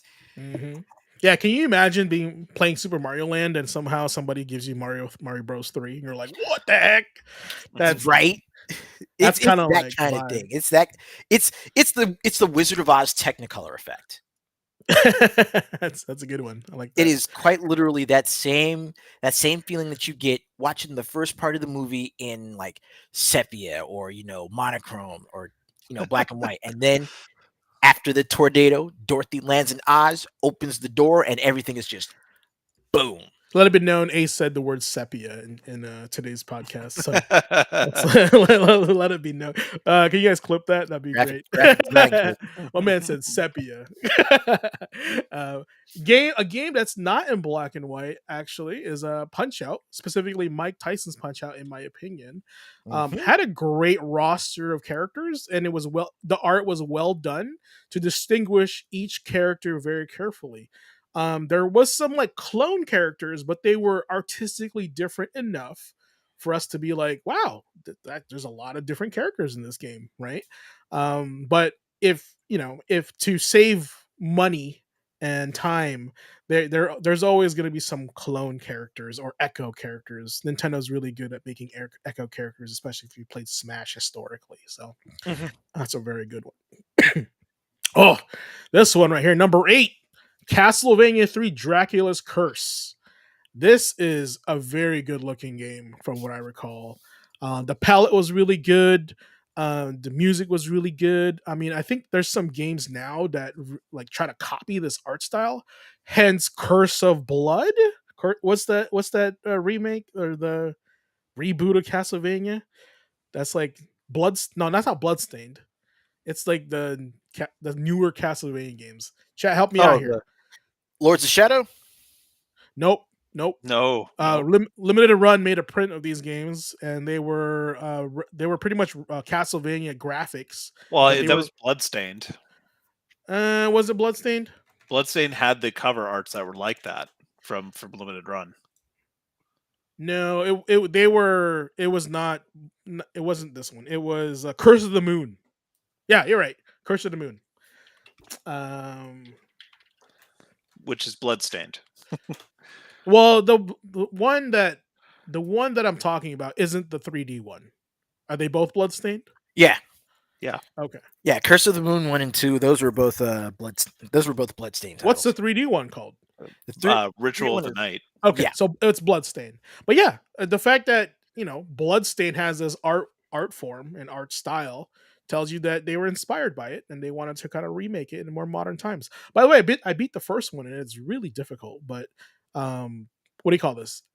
But practicing Nintendo like patterns in your brain when you're a kid, because there's no like roguelike feature in these games. Everything happens almost exclusively the same. It's just a matter of pattern memorization. yep. The first one was still difficult after a few hours, but it's super fun game. You guys should check it out when you guys get a chance. Now, a game that I have no history with, but I know it looks good because I do remember seeing this game, Dragon Warrior 4, on the Nintendo and go, hey, that's a pretty good looking game, but I don't think I am gonna play it. Because if you guys remember, Dragon Warrior was like this first person RPG where you don't really see your character, and that was a big negative for me. So that was my thing. Nick, I don't know if you could bring up some screenshots from Dragon Warrior 4, but that'd be cool. And this was still drawn by Akira Toriyama. The designs were from him. God bless his heart and soul. But from what I remember, I wasn't really down with the gameplay. It was very old fashioned RPG, but it looked really good. But that wasn't enough for me to give the game a try. And I think this was like what, late 90s also? And Yeah, Campbell soup though. But yeah, that was a really good one. Didn't know Chunsoft was the one that developed that. I thought it was always known as a Square game.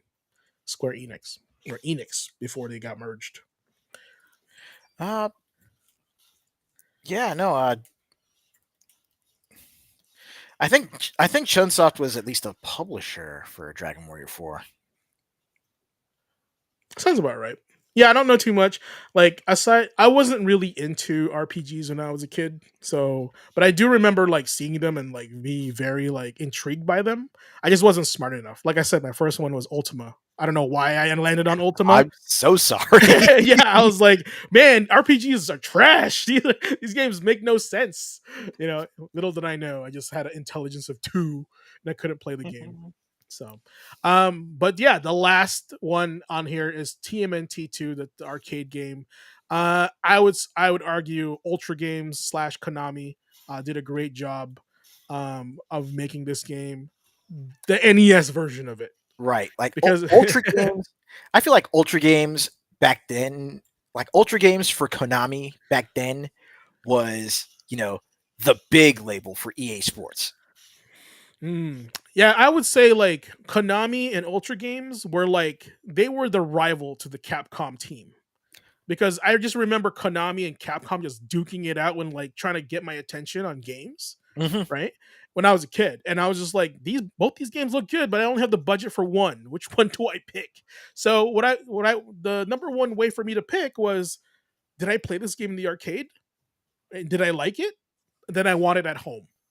That's exactly what that was. That's I don't know if you guys can echo that statement or chat if you guys had that feeling, but that was one of my thought processes when I was a kid. What I really wanted it at home, and does it look or feel close to what I'm getting at the arcade? There wasn't a lot of arcades where I was on the in the south side of Chicago. or uh, if there was, you don't want to go to them.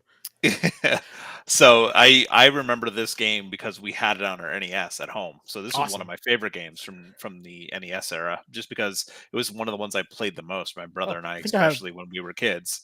I remember at one point it was winter. We were playing it. We had to pause the game because if we turned it off, we'd lose all of our progress in it. Mhm. So we paused it. Went out with my mom in the snow to. I think we went somewhere just to like grab some food drive stuff. I can't quite remember. I just remember like going down and sledding on the hill in the snow. Got my Tropicana juice box, and then we went right back home and played more Turtles 2. Like for some reason, that's a memory is just in this brain palace for whatever reason, but it's tied to this game. And I just remember it being one of my favorites because it's one of the ones we played the most in our house. Very, very memorable game. I have a sealed, not sealed, but case copy of TMNT2 arcade game here with manual and everything. So Still one of my favorite artworks too, with them busting through that brick wall. yeah, and then you get your free coupon for Pizza Hut. You guys remember Mhm. that? Yeah. I haven't checked, but this coupon can still be legit in here. Didn't if I remember right, I thought limited run or not, was it limited run? No, it Yeah, it was wasn't. limited run Ultra Games. Did they? Well, no. Did they do? I think It there was the was a Shredder's Pizza Hut. Revenge. Yeah, there was a Pizza Hut coupon that they put inside the DVD collection for the movies too, if I remember right. It came in like an actual pizza box looking like enclosure too. It was real sick. I'll have That's to see if I dope. can find that. Yeah, I knew in limited run they re-released a collector's edition that had the like it emulated like the release of Yeah, that's probably what I'm thinking of for the yeah, coupon itself. But I just remember that that pizza box like box dude. as well for the collection. I had to spend money on this because I really wanted to remember that feeling opening this on Christmas Day, December. I think it was like early December 12th for some reason comes in my head, and opening this, and I was just like, oh, like this is the shit. This is the best thing ever. Like fuck everything Yeah. else. I'm gonna play this fucking game till the end of time, 4 p.m. But that's that's about it. I do remember that. Man, it was just like a moment for me as a kid. It was, oh boy, It things we was do. the it was the Blu-ray 25th anniversary collector's edition. It opens like a pizza box, and the Blu-rays are pizzas. That's cool. Was that for the first movie? That was for the first movie. It looks like, Oh, but it also had 25th anniversary collector's edition. It also had Secret of the Ooze, Turtles in Time, and TMNT. So is it the games? Confused. Anyway, all right. So that's pretty much that was the list here. But let me see what you got. Ooh, that's probably four expensive. original movies, Hmm. but That looks pizzas. expensive. How much is that? $200. Oh, the beanie? $80. I can't read. $80. It's too But there you go. small. And 80. That's not bad though. I was expecting that to be a hell of a Hey, that lot more. coupon better work for $80. All I'm saying. I want my $20 pizza from One Pizza large Hut. pizza. Yeah, exactly. All right, let me pull up the next one. We'll blast through this one. This is a super fun one that I really wanted to share with you guys in the chat. So let me see here. Saving the President, the concept from Yes. giantbomb.com. Games that involve the player saving a president from being killed, kidnapped, or otherwise harmed. How cool is that? So the screenshot I've used for the episode this week was the windscreen for uh, aka the bad dudes right here. That's like that was the first thing I thought of actually when I was thinking of like presidential saving like topics. But we'll kind of cover all these President and Ronnie's been kidnapped. You are yeah, bad enough to and I'm rescue pretty the sure president. that's an emulated version of like Nixon and then like who was before Nixon? I can't remember. Carter, Mhm. right? Yeah. So apparently this I've never heard of this game, Mr. President. It's a PC only game, but it's definitely a game that was like all you do is protect the president. You guys remember it? Know anything about this game? I remember seeing like I remember seeing a couple of YouTubers actually. Yeah. Yo, pull it up, Nick. Let me see. Hold on. So just so you know, the Steam page for this is Mr. President. Can you take a bullet for the soon-to-be president of the United States of America? You play as Dick Ruckard Johnson, a bulletproof man. A bulletproof man, the best bodyguard money can buy. He's sworn to protect the most hated presidential candidate of all time. Like The you most play as hated president of all Dick time. Johnson. Yes. Wow. Wow. What's the gameplay like? Is all you do is leap in the way of a bullet? Is that what you it do? it looks like what you'd expect from the creative space of Steam. I thought you were gonna say something cool like digital revolver or something like that. No, no, not really. Is the game like 99 cents? It is not. So this game is $9.99. Too much. Too Yeah. much. Too You better expensive. save him or you don't get the money. It has rock hard body destruction, over 50 assassination attempts, globe-trotting adventure. So there you go. Everything you Wow. need as Dick Rockhard Johnson. Well, now I know why that's number one. Thank you for sharing. The next one is, and the next two actually are probably the most common ones I think everybody's been thinking about. The Metal Gear games have always known to save some sort of very high official, um, but specifically Metal Gear Solid 2, right? From what I remember, or was I wrong? Am I wrong on that one? Um, in Metal Gear Solid 2, I know the statute of limitations on spoilers has long since expired. Oh yeah. You don't have to worry about that. But no, in Metal Gear Solid 2, end of the game, like last major boss fight of the game, you're facing off against Solidus, who at that point is the president. Yeah, you got to save him from himself. That's right. And his ideals. I don't remember now. All right, for you guys playing Metal Gear Solid, super fun game. If you're into the what did they call it? Tactical espionage. Mm-hmm. From what I remember, super cool name. Kojima makes all these fun names for it. But the second one, Metal Gear Rising, Revengeance, you play and you go up against a senator that's trying to start a coup with his own paramilitary team, I think. And that's technically saving a president. No, well, no, hold on. In the beginning, you're trying to defend the president of like some African Mhm. country, right? Yeah. Yeah. So that's why that's in there from what I remember. But super cool game. Clearly needs a remake or a remaster. Just bring it back, please. I'm gonna slice up some watermelons from what I remember. Next one is called McPixel. I've never heard of this one. Looks interesting. I think maybe perhaps a parody of MacGyver. McPixel clicks on things in his environment to prevent things from exploding. What the heck? Anybody know about McPixel?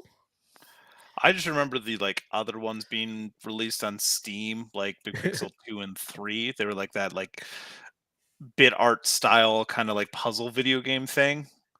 That's all I really remember. I don't remember the original. Did you know the deep lore of McPixel? No, I was playing Counter Strike at the time. My guy. I have no idea what's going In on. 2012, what was I doing in 2012? I was probably trying to get good at Third Strike, from what I remember. Oh, here we go.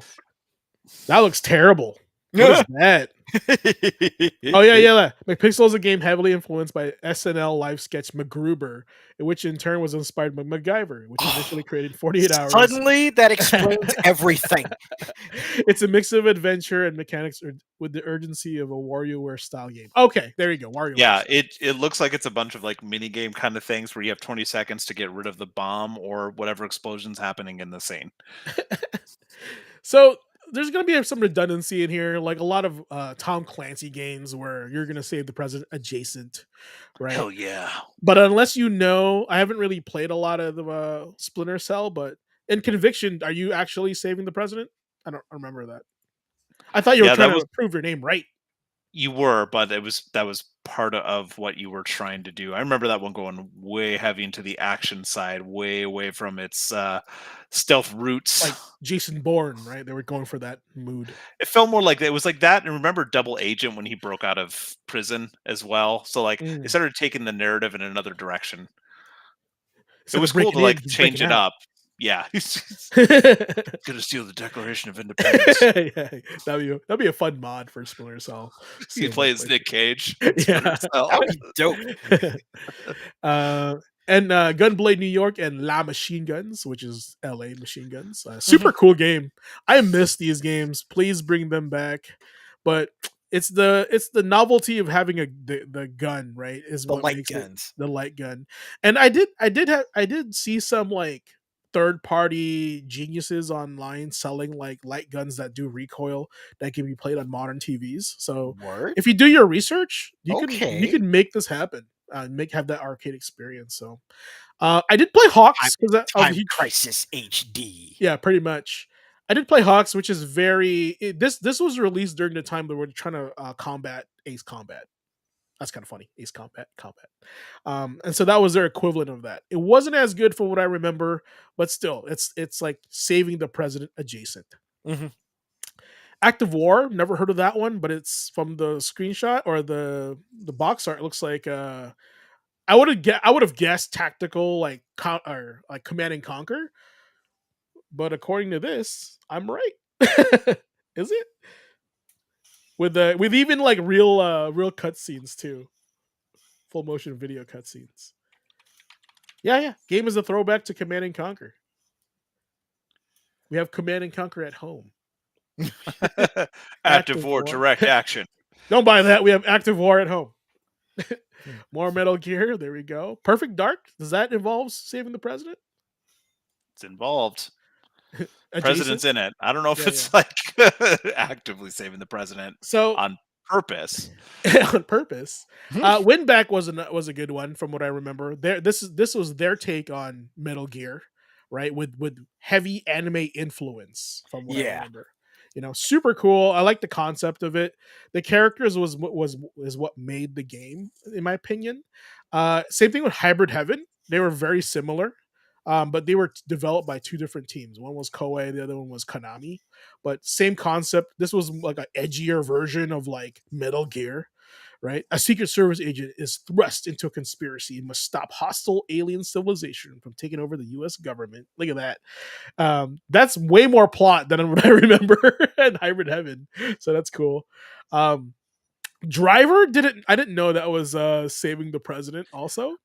Blue right about in the comments. You do save the president on the plane in Perfect Dark. Okay. Facts. Shout out to Blue.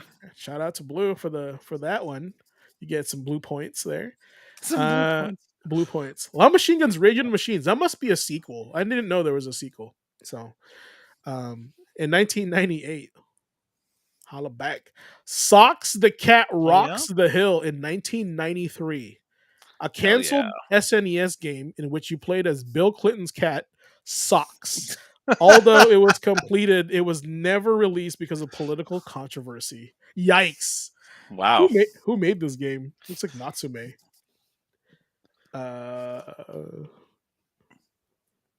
Kaneko. Yeah, that would have never made it to America. Definitely Japan release, but never here. Bill Clinton's cat. They could have just made like some fake name like Will Stinton. President Will Stinton. Or just switch the letters as is common. Yeah, right. Still bitten. Yeah, there you go. Still bitten. and the baddest dude on the planet. Okay, my story of Bad Dudes, guys, is the first time I played Bad Dudes was not on the Nintendo. Though I did rent it many times as a kid. They had a Bad Dudes arcade machine at the laundromat that my mom did Hell laundry yeah. in, and I poured so much money into this frustrating ass game because it does not play like Double Dragon at all. Matter of fact, fucking cheats in my opinion, because there's ninjas that literally just run by you. They just run past you, and you take damage by them running past you. What the hell Well, is are that? Sounds you about right. were you a bad enough dude? I was not. I was a good boy. Because if I was a bad dude, I would have not played arcade games. So I had to be a good boy to play bad dudes. So quote that one, chat. Clip that. How to be a good boy to play bad dudes. But yeah, these are some games that where you save the president. But there's some games on this list that never made it on the list. Like the one I can think of was, I think H, you said Saints Row, where you play as the president, right? Mm-hmm. I do have it saved up on my screen. Okay. That was 10 games to let you play as the president, and one of the ones was the one that Ace mentioned. Yeah. So this one Saints is Row Game 4. Rant's list. Saints Row 4. Leader of the gang to the leader of the free world. So yes, Hell you yeah. got to play as the president. Ace, did you play that back in the day? Yes. I mean, who could forget this game when the first choice you make in the game is integral to the saving the world and shaping the future?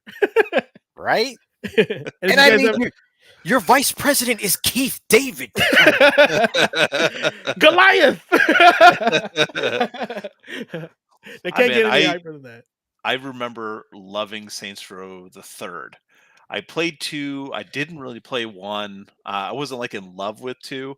I remember playing more GTA than Saints Row back in the day, but then I played the hell out of 3, like Okay, nonstop. Loved it, Saints Row the 100%ed it. Third.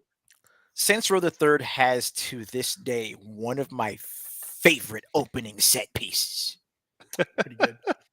That starting raid on the freaking high rise The bank with yeah. Kanye playing in the background. It's perfect. I feel like if Kanye saw that game now, he'd be like, "I want royalties." Shadow President. Shadow President, Geopolitical Classic. That's from DOS. That's the DOS platform in '93. Talk about this day in history. I remember attempting to play that a couple of times, and The future of this alternate reality United States can get wacky depending on the decisions the president makes, including the advent of cyberpunk tech or even world peace. That sounds like a fun alternate reality game. Black Ops, which we mentioned earlier. Yep. This day in gaming. JFK versus zombies. Super cool. Oh yeah, presidents. That's right. Supreme Ruler Ultimate. Oh God. Battle Goat Studios, huh? All right. Here's one you were talking about earlier. Metal Wolf Chaos. That's right. We'll Step chat about into a that. mech and stop a rebellion. Only if it were true. From our friends at From Software. That is definitely one you have to check out the trailer for. Superpower 2, a little more strategy. NBA Jam on Fire. Yes. Look at that. Look at that. What is that? That's so cool. Yeah. I'm glad they made the difference between Hillary and Bill. I'm glad. Hey, I want to see their stats. What's up with this? No. I Like don't know they're how like, accurate that is, but like they're I mean, they're like their dunking power and turbo. only speed. Obama can dunk. That's right. Biden's got maxed out assist. This is the president. Another sim game. Gee, this is like deep, Bleak sense of humor. some deep QAnon games. Definitely Civ 6. We Yeah. obviously get to play as the president in that one. You and I talk about how we play Civ all the time. And number 1, Democracy 4. There's actually one game that could technically be added to that list. Technically. But actually no, 2 games that could technically be added to that list. Samurai Showdown 5 and 6. Oh yeah. You play it. Which president was it? Andrew Jackson. Andrew Jackson. That's right. $20 bill man is in. All right. Shows up as a Can you pull white-haired anime pretty boy with a rifle. Pull up Andrew Jackson in Samurai Showdown 6. or 5 or 6. I do remember playing him. He had a rifle. Mhm. Of course, the American brought a gun to a sword fight. Of course he Of did. course.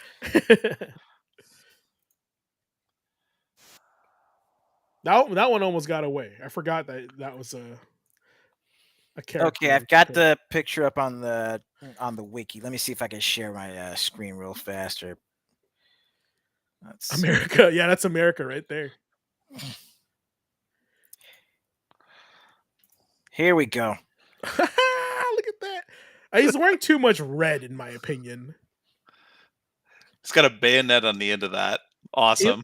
He looks like some guy. He looks like the guy in Ace Attorney. Mhm. Bro, those tights though. He's living in that. This guy, what a G. All right, this man helped your freedoms. All right, right here. it's letting you know. America! Fuck yeah! I just do think it's super funny that they made the American character in a Samurai Shodown game have a fucking gun. That's hilarious. Technically, actually, that would make Andrew, I think, the third American character in Samurai Galford is American. Oh, look at the juggle. Yep, Galford and Earthquake. Oh yeah, the weeb. That's right.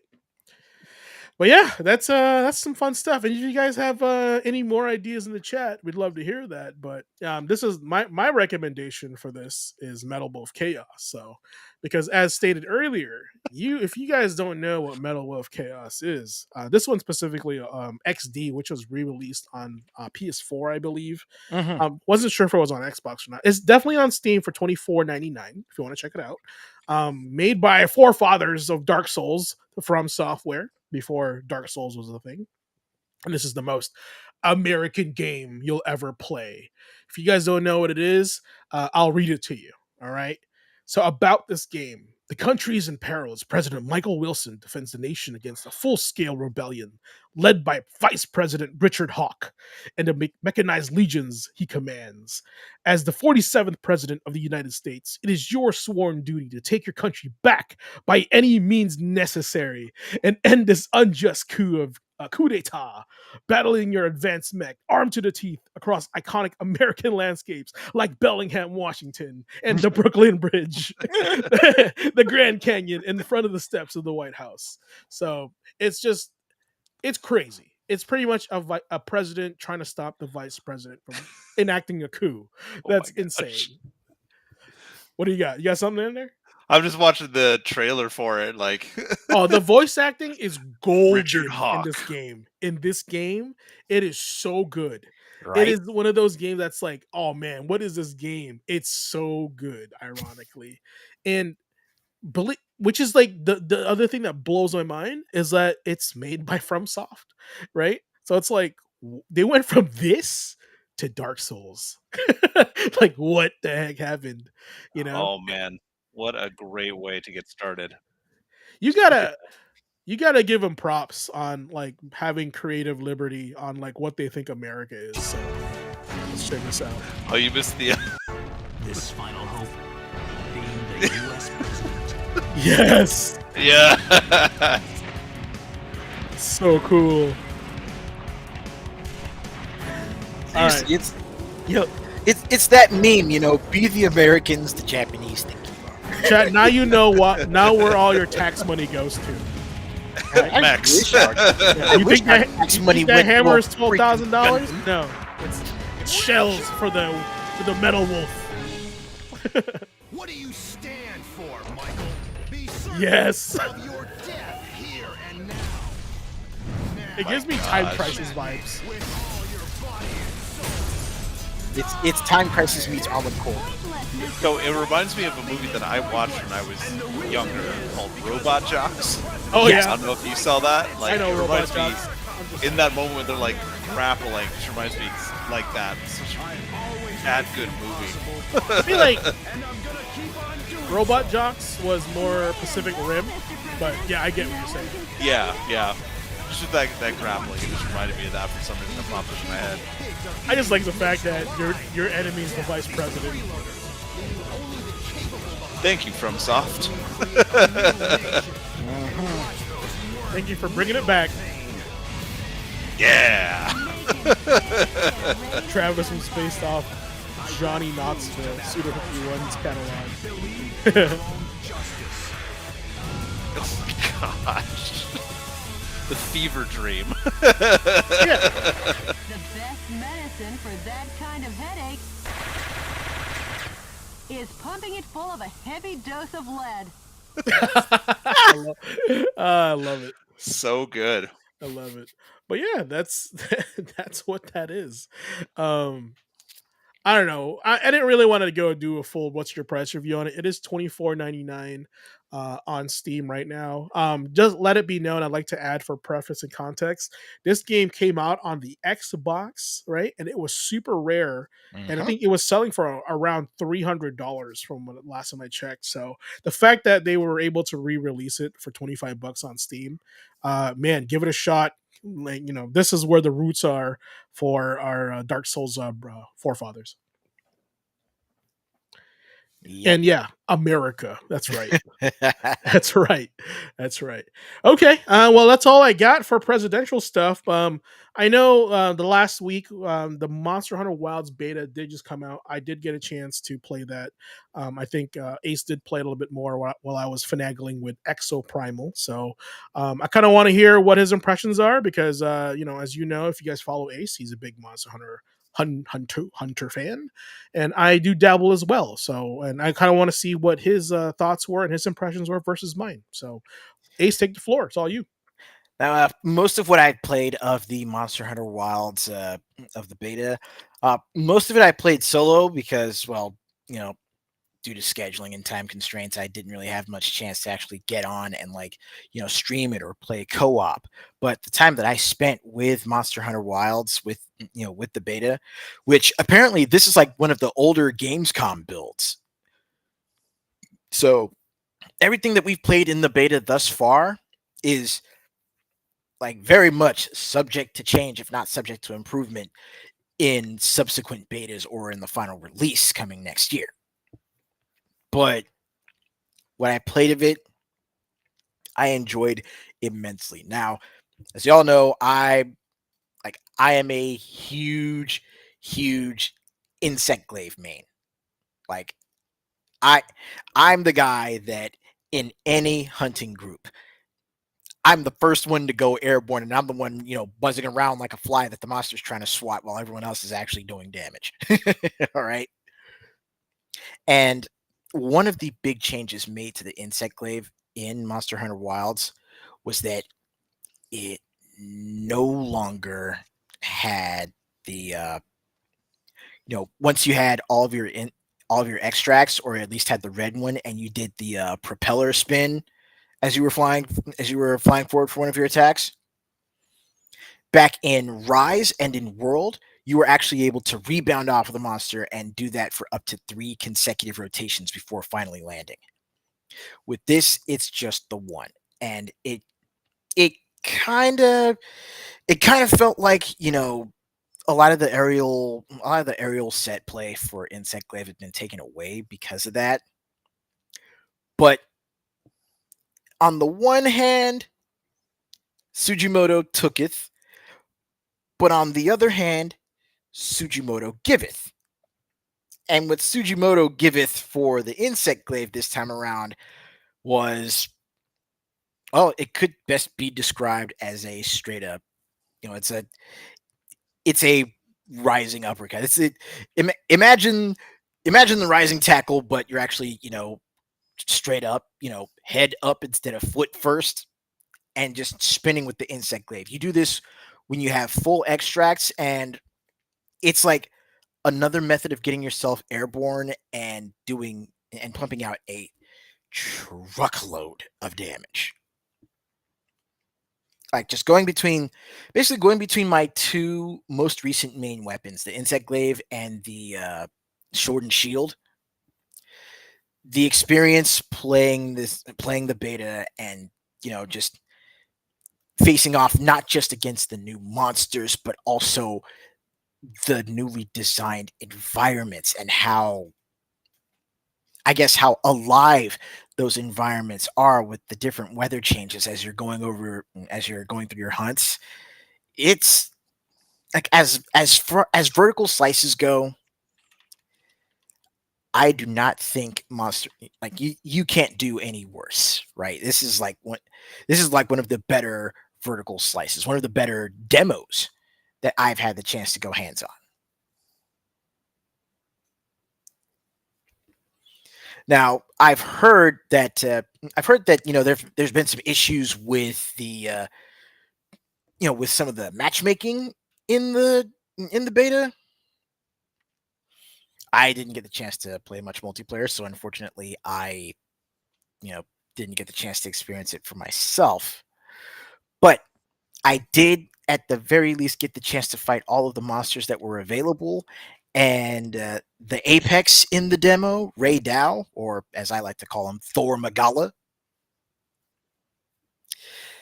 that's a fun fight. Glitches notwithstanding.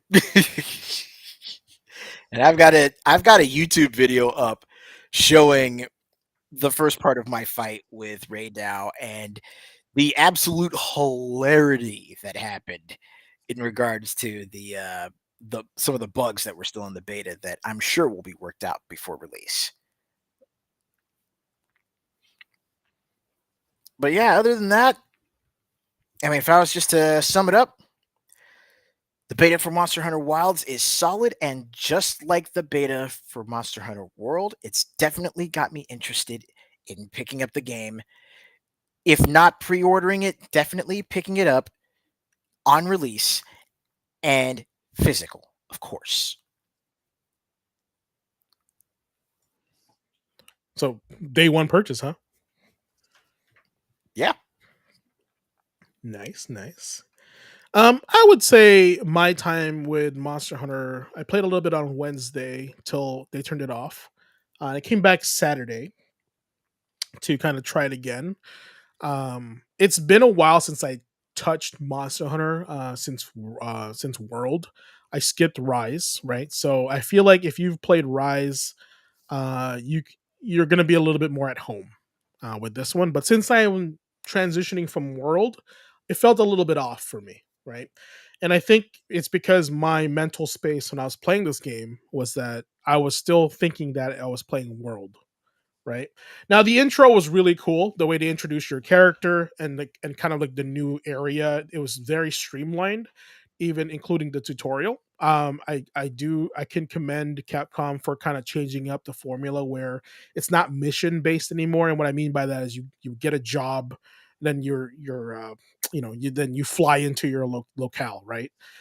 In this one, you it's like open world. Like you discover all the different places, you run around, and and then as you're on the map, you can kind of do hunts while you're there. So no more of this like stop, go to town, pick a mission, go hunt. Stop, go to mission. None of that anymore. You can kind Mm. of play the game a little bit more streamlined, which is a departure from the series. So if you're a Monster Hunter loyalist and a purist, it may deter you a little bit from the beginning just because it's so different from it normally is from the formula. So it might come to you as a shock, a culture shock of Monster Hunter, right? But somebody that has spent hours and hours on World, I got over it super quick. So it wasn't something that I was really like latching on. Like this is going to be hard for me. I don't get it. Um, it's going to be a smooth transition for you. Matter of fact, it's for the better, in my opinion. The the options of combat are good. I mean, all the weapons were available. There's some new moves, right? They did change it up, in my opinion, from World. So, quote, I am making this a review or impression based on World, not Rise. So I haven't played Rise. I can't say that I have. So it's just a it's a jarring difference for somebody that's been playing World a lot, and that jarring difference comes from a variety of different things. The move list is different for sure. The buttons are different, and that's an addition to that. The other thing that I would like to add is, and this is something that I've shared with Ace already, is that the feeling of the weapons have changed slightly due to the mannerisms of the hit stop feel, right? Monster Hunter has always been known to have strong, impactful weapons where when you swing, you feel like this is going to do some damage, right? I didn't really get that vibe with the Charge Blade and Switch Axe that I was using in the game. I also played the Instant Glaive like Ace did. Man, that the gameplay for the Instant Glaive has changed drastically in comparison to World. Yeah. And just like I said, keep in mind I'm using World as a template because that's the last one I played, right? And so I think it's negative and good in both ways. I'd say it's negative because it's putting me out of my comfort zone, and I have to relearn the game, and that's something that I have to kind of commit myself to say, hey, this is a new game. I have to relearn it. I have to put time back into it, right? So that's like everything I learned in World, throw it out the window, pretty much. So, and then especially if you're someone that put hours and almost thousands of hours into it. So, Right. I'd say What? the good part is that's exactly why it's good. It's new and it's different. So therefore, it's not. I'm not saying, hey, it's just like Worlds with new stuff. No, it's different. That's why you should try it out and play it. I, Um, it's not a pun. Well, I'm sure the pun would be forgiven if you were to actually call this an entirely different beast. hmm, I would say Ooh. it's different enough for it, but like you won't feel that it's like, wow, what is this? This is not Monster Hunter. Like it's not. It's like not enough of it. It's different for somebody to say that. I Right. think the biggest difference will be the structure of the mission, right? Town, pick a monster, you fly to the area, you defeat it, and you come back. There's really none of that anymore, right? You have the option to come back for sure, but you have the option to lurk around the map and do whatever you want. It's actually, I mean, it is a beta, right? So but my first impression was that is what's different about the game, and I think that's a big positive. Now, as far as performance issues, the performance issues are all over the place with this game.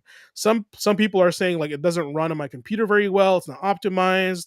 I would say on my PS5 that I just started using this year, it ran okay. It ran probably a good 30, sometimes lower than that.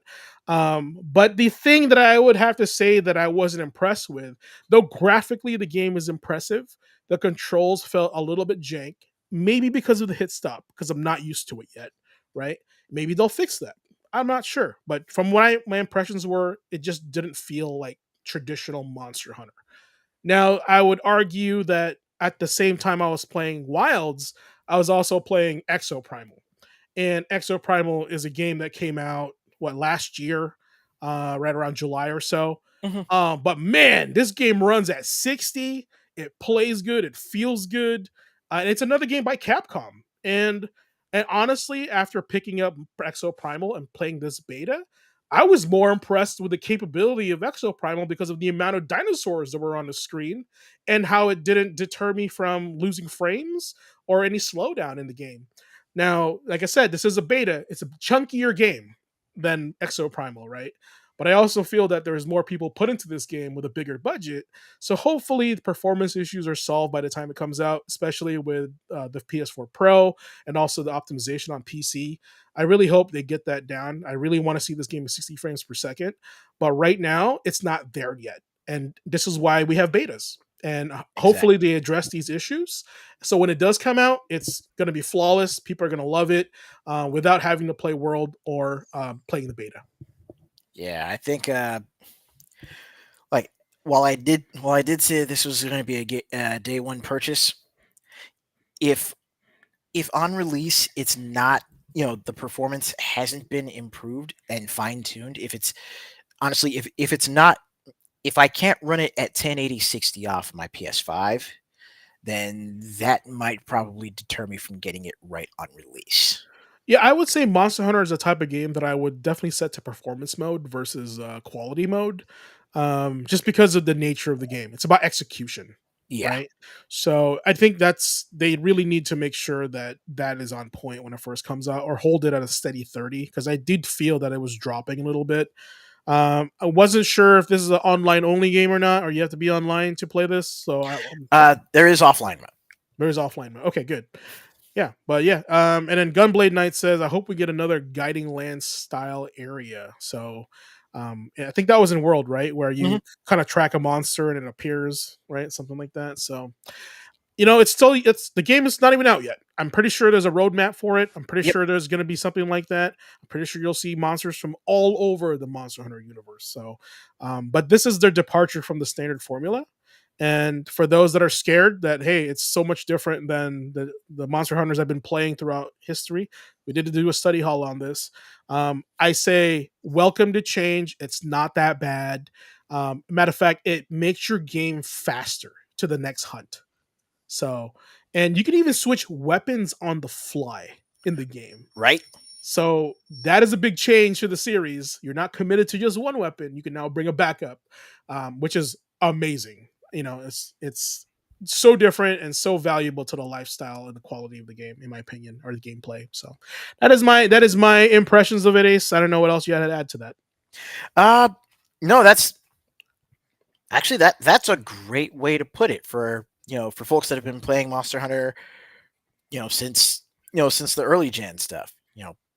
Welcome to change. It's not that bad. That should be like the subtitle: Monster Hunter Wilds. Welcome to change. It's not that bad. But again, like the fact that the way it has been, like the fact that the gameplay loop has been tightened that much more so that you can get to the next hunt faster, that's something that I definitely appreciate. It's a good change for sure. And at first I was like, "What is this? This is really weird, right?" And to be honest with you, it is very intimidating with all the UI is to me kind of awful, right? There's a lot going on in the UI. If you're a new player, you're gonna be like, "Wow, this is overwhelming," right? But the thing about Monster Hunter, regardless if you played it this version or the old ones, it is going to be overwhelming because the game forces you to immerse yourself as a hunter in this world, in this universe, right? Which means you have to know the monster, you have to know like all your moves, right? So otherwise you'll get wrecked, and to me honestly, it's not meant for Monster Hunter has never been for beginners, but it's definitely one of those games that says if you put time to this, you're gonna love it. You're gonna probably hate it at first, but your palate will grow and you as a gamer will grow also if you commit to this game, right? Because there's a lot of games that use the gameplay loop of this and the structure of this game that translate well to other games. I guarantee you if you get really good at Monster Hunter period, you're gonna one shot bosses in Elden Ring or Dark Souls because Monster Hunter Wilds or Monster Hunter is just a big boss fight of from those games, very Yep. similar to that. So with multiplayer, of course. So, but yeah, anything else you want to add, Ace? Nothing else I can think of. Nick, Just Nope, not on any this one. I on learned this a one? lot. Yeah, Monster Hunter has always been a game that like I when I first played on a PS2, I had no idea what the hell I was doing. I thought the game sucked, right? Because I did not know what I was doing. But I'd never realized the concept of the game is totally different than your average, like, beat 'em up, brawler. I can't even explain this game when I first played it because I was like, I wanted to play the great sword. But I was like, I'm only doing like two swings. This is so hard, right? My guy runs out of stamina. I die in two hits, right? But then you have to understand that is why Monster Hunter is good, right? And you have to adapt to that, and you have to grow and realize that you got to get good. Simply put. So I hate using the term. It's Dark Souls style, but the concept of it is very similar to those games where you just have to get good, and then once you get good, you'll really enjoy it, and then you share that joy with your friends in multiplayer. So,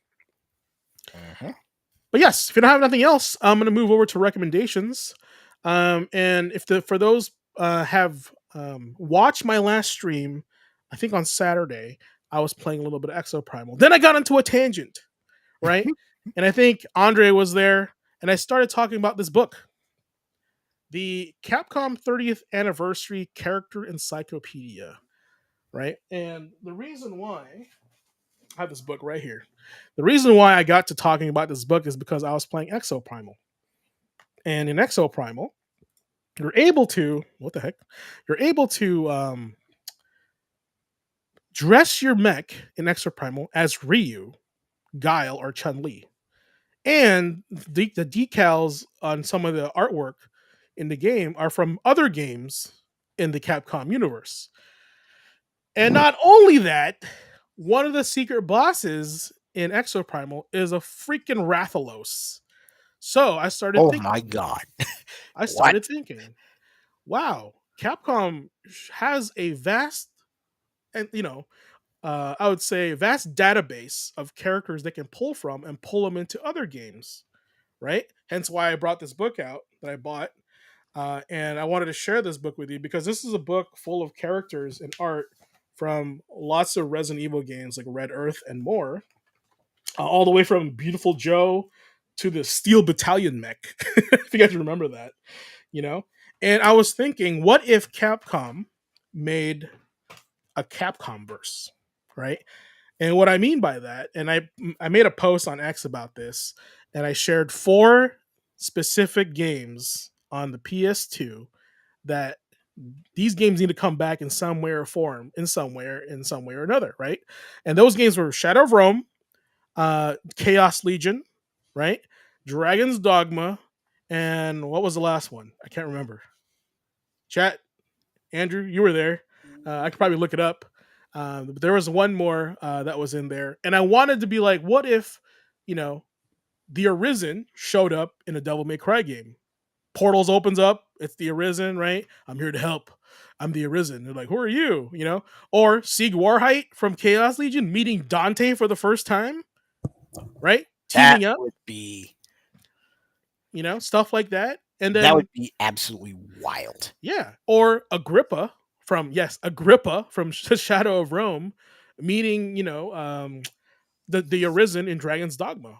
Like just stuff like that. Capcom characters meeting Capcom characters and having games that are very like, built in one universe. What if the Dino Crisis world, had Raccoon City in it, So happening in the same place?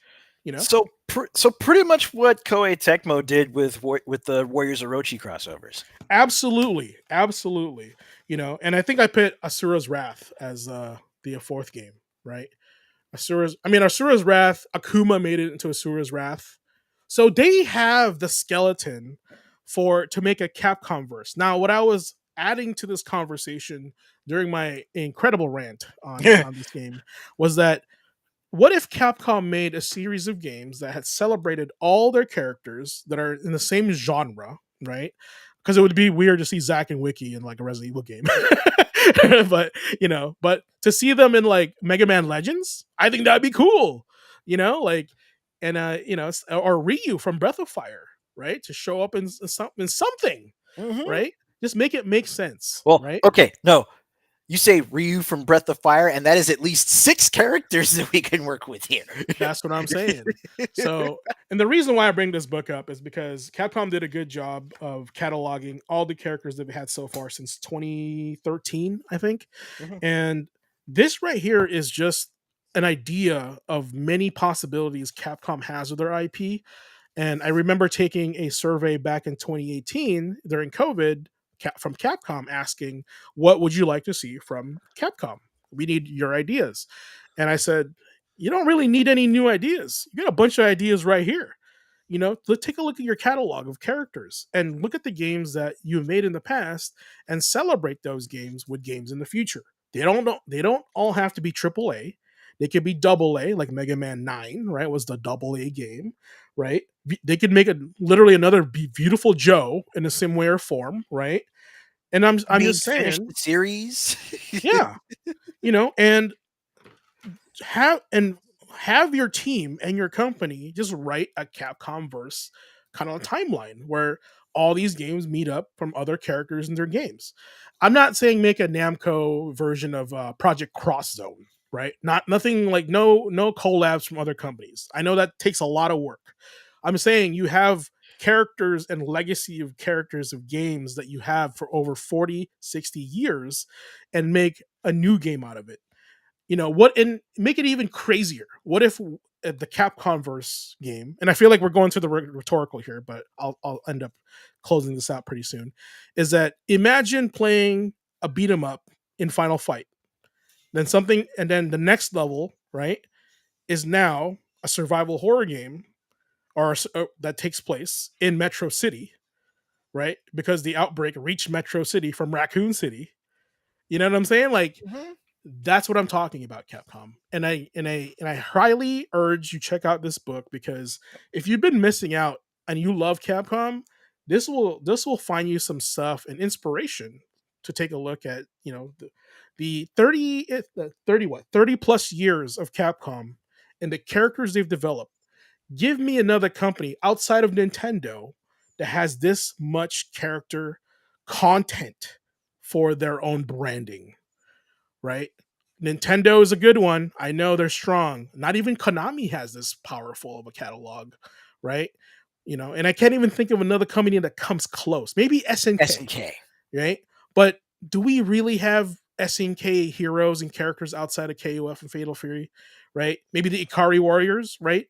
But like, I really can't think of any top of my head that's like, like Mega Man, right?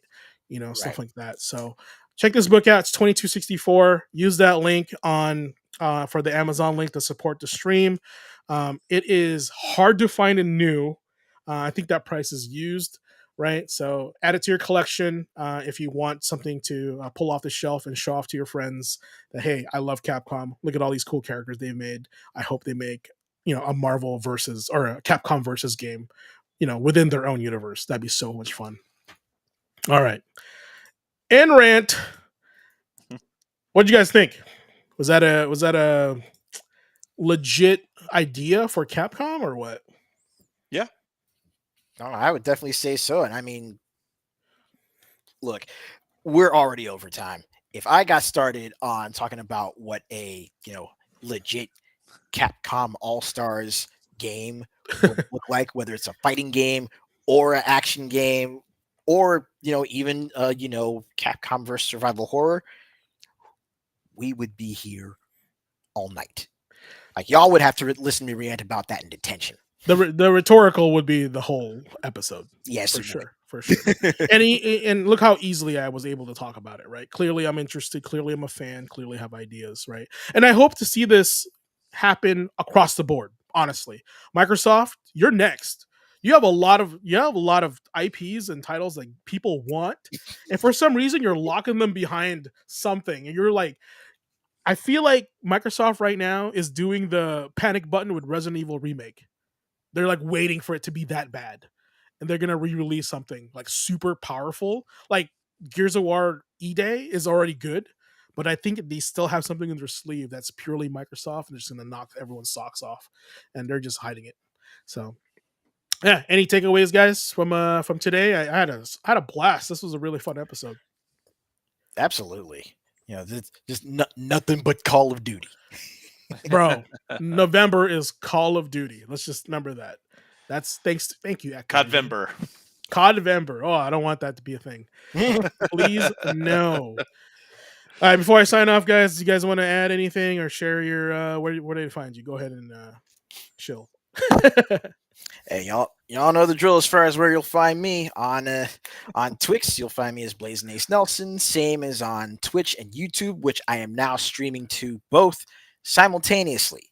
So yeah, every day when you stop by Ace's place, you'll catch me both on Twitch and on YouTube. And with Dynasty Warriors Origins, set to release at the start of next year, I've actually been going back and playing a lot more of the of Koei Tecmo's Battlefield action games. So the Samurai Warriors games, Dynasty Warriors. I'm actually trying to do a tiny bit of fundraising to see if I could go ahead and pick up Warriors Orochi 3 Definitive Edition on Steam, so that way I could play through the campaign for that from the start. It's a good one. For sure. Listen, man, hearing the dollars fall. Need that Orochi. Drop that in the chat. The links in the chat. I mean, if Here's folks my actually Venmo QR code. Cash App. if folks actually do feel generous, there is a donation link on my Twitch channel. Hey, I mean, just know it just goes back to your entertainment, right? Mhm. I mean, that's the whole point. So, what about you, Nick? I know you don't have a lot of socials. No, none at all. I was only a social media manager for 5 years. What you have in my name tag right here down below underneath my face is going to be where you can find me on everything, including my gamer tags. If you ever want to connect on Steam, Xbox, PlayStation, you name it, I keep it solid across the board. We got some fun stuff. I got some fun stuff planned for these guys and some content. So keep an eye out for that. I'm really looking forward to it. I think it's going to be a blast. But anyways, that wraps up tonight's episode of the Gaming Academy. Thanks for hanging out, guys. And as we dove into everything from Monster Hunter Wilds to the top NES classics and the most iconic Save the President missions in gaming, we hope you had a fun ride, because I know I did. But Hope you had before we a rockin' Codtober. there you go. And before we sign off, here's a quote from The Legend of Zelda. And here it is. The flow of time is always cruel, but a thing that doesn't change with time is a memory of younger days. So we talked about a lot about nostalgia today. I figured that was very appropriate. So let's carry those memories and lessons forward. Until the next time, keep leveling up and creating memories that last. Keep gaming on, students.